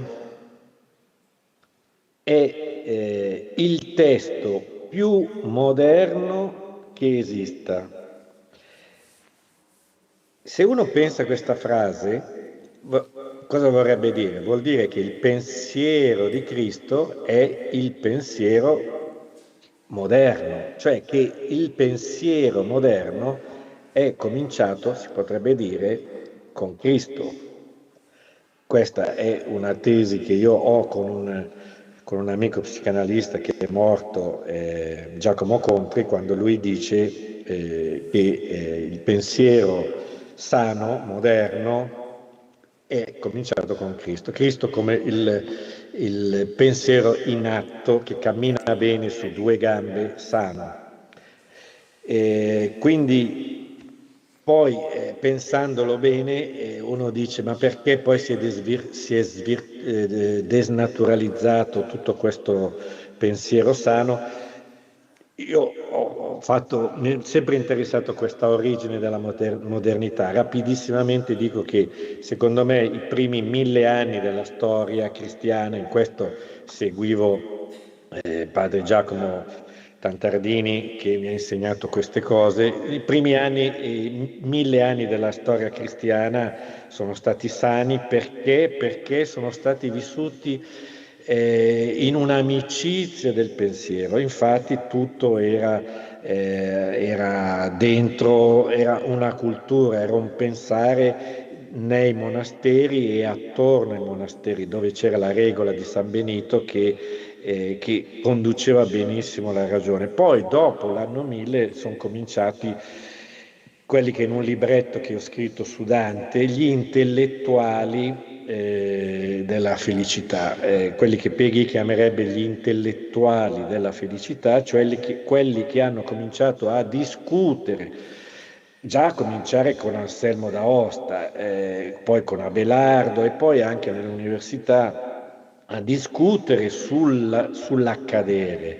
Quindi hanno trasformato tutto in materia di discussione e hanno volatilizzato tutto e lì sono cominciate senza realtà, io dico sempre la ragione impazzisce. Anche Cartesio, che secondo me a volte è molto mal compreso, perché se si guarda la sesta parte del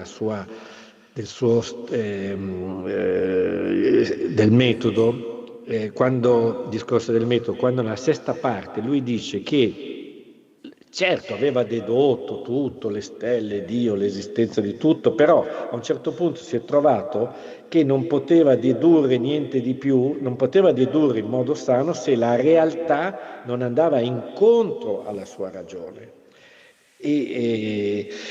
Quindi se la realtà non va incontro alla ragione, come dice San Paolo, il pensiero impazzisce. Come mia sorella che una volta mangiava sempre chewing gum, gomma americana, a un certo punto si è fatto un buco nella pancia perché se i succhi gastrici, mettiamo che qui c'è la ragione, se la ragione non c'ha niente da mangiare, impazzisce.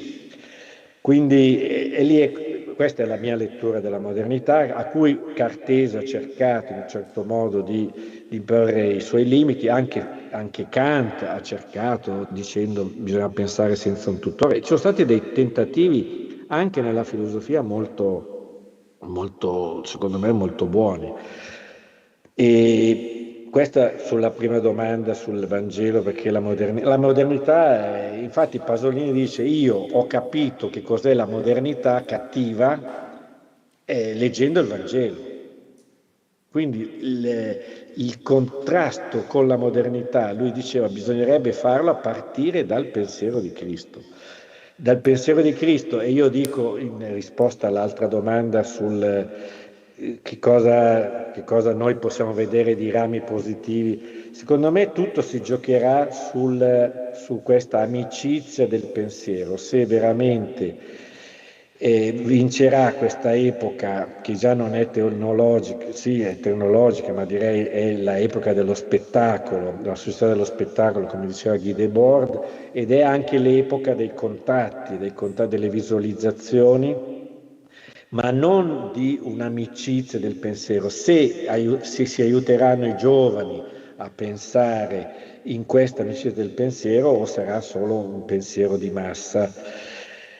E poi sull'Islam, certo Pasolini non parla dell'Islam, o parla quando dice che purtroppo l'Africa e le città africane sono distrutte da questa modernità, però io dico sempre bisogna pensare senza presupposti.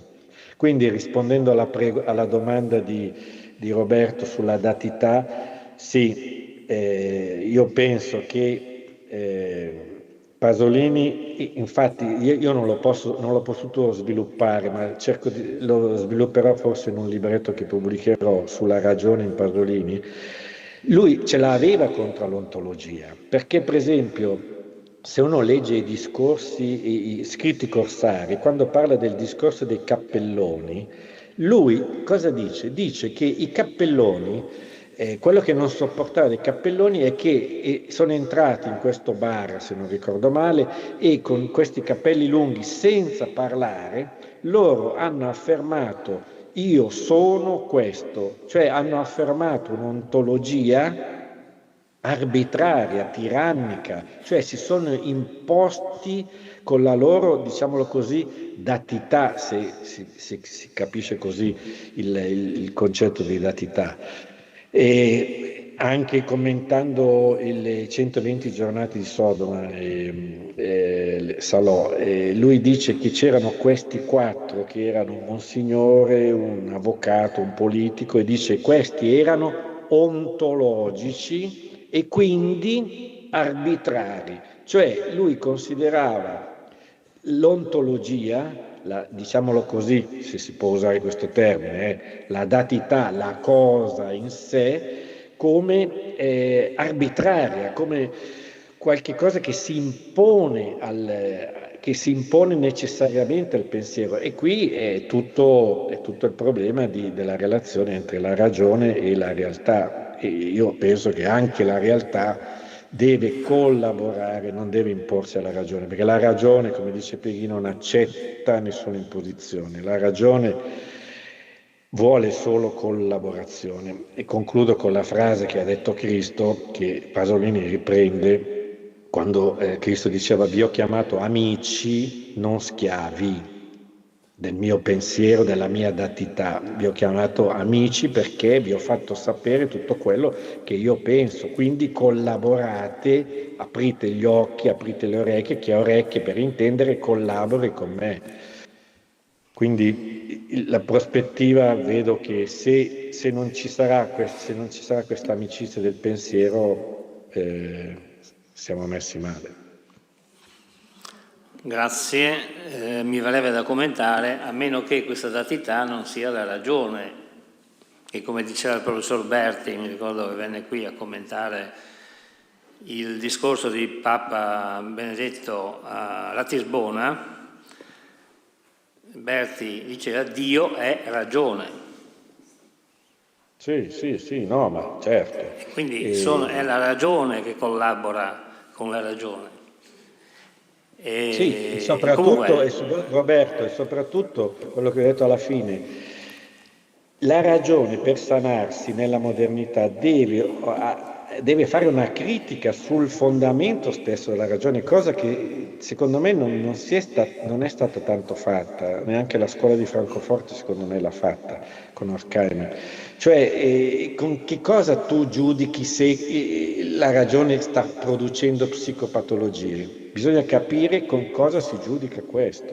E Pasolini mi sembra che aveva dato 2 risposte buone. Paolo, se vuoi concludere?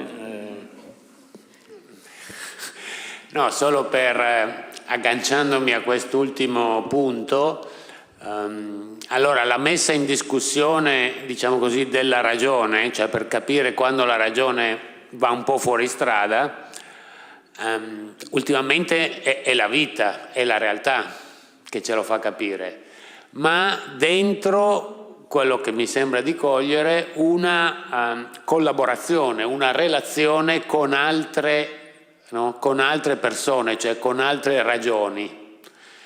E quindi se posso usare una parola sintetica che a me ha colpito molto, è una amicizia, no? tra ragione ed esperienza, tra la verità e la vita. È un aspetto sintetico evidentemente parziale di tutto quello che è stato detto oggi, ma speriamo possa essere anche un punto di sviluppo per incontri futuri. Grazie. Grazie a tutti. Grazie a Molteni professor Lanna. Fuori ci sono dei libri se volete approfittare per continuare la riflessione.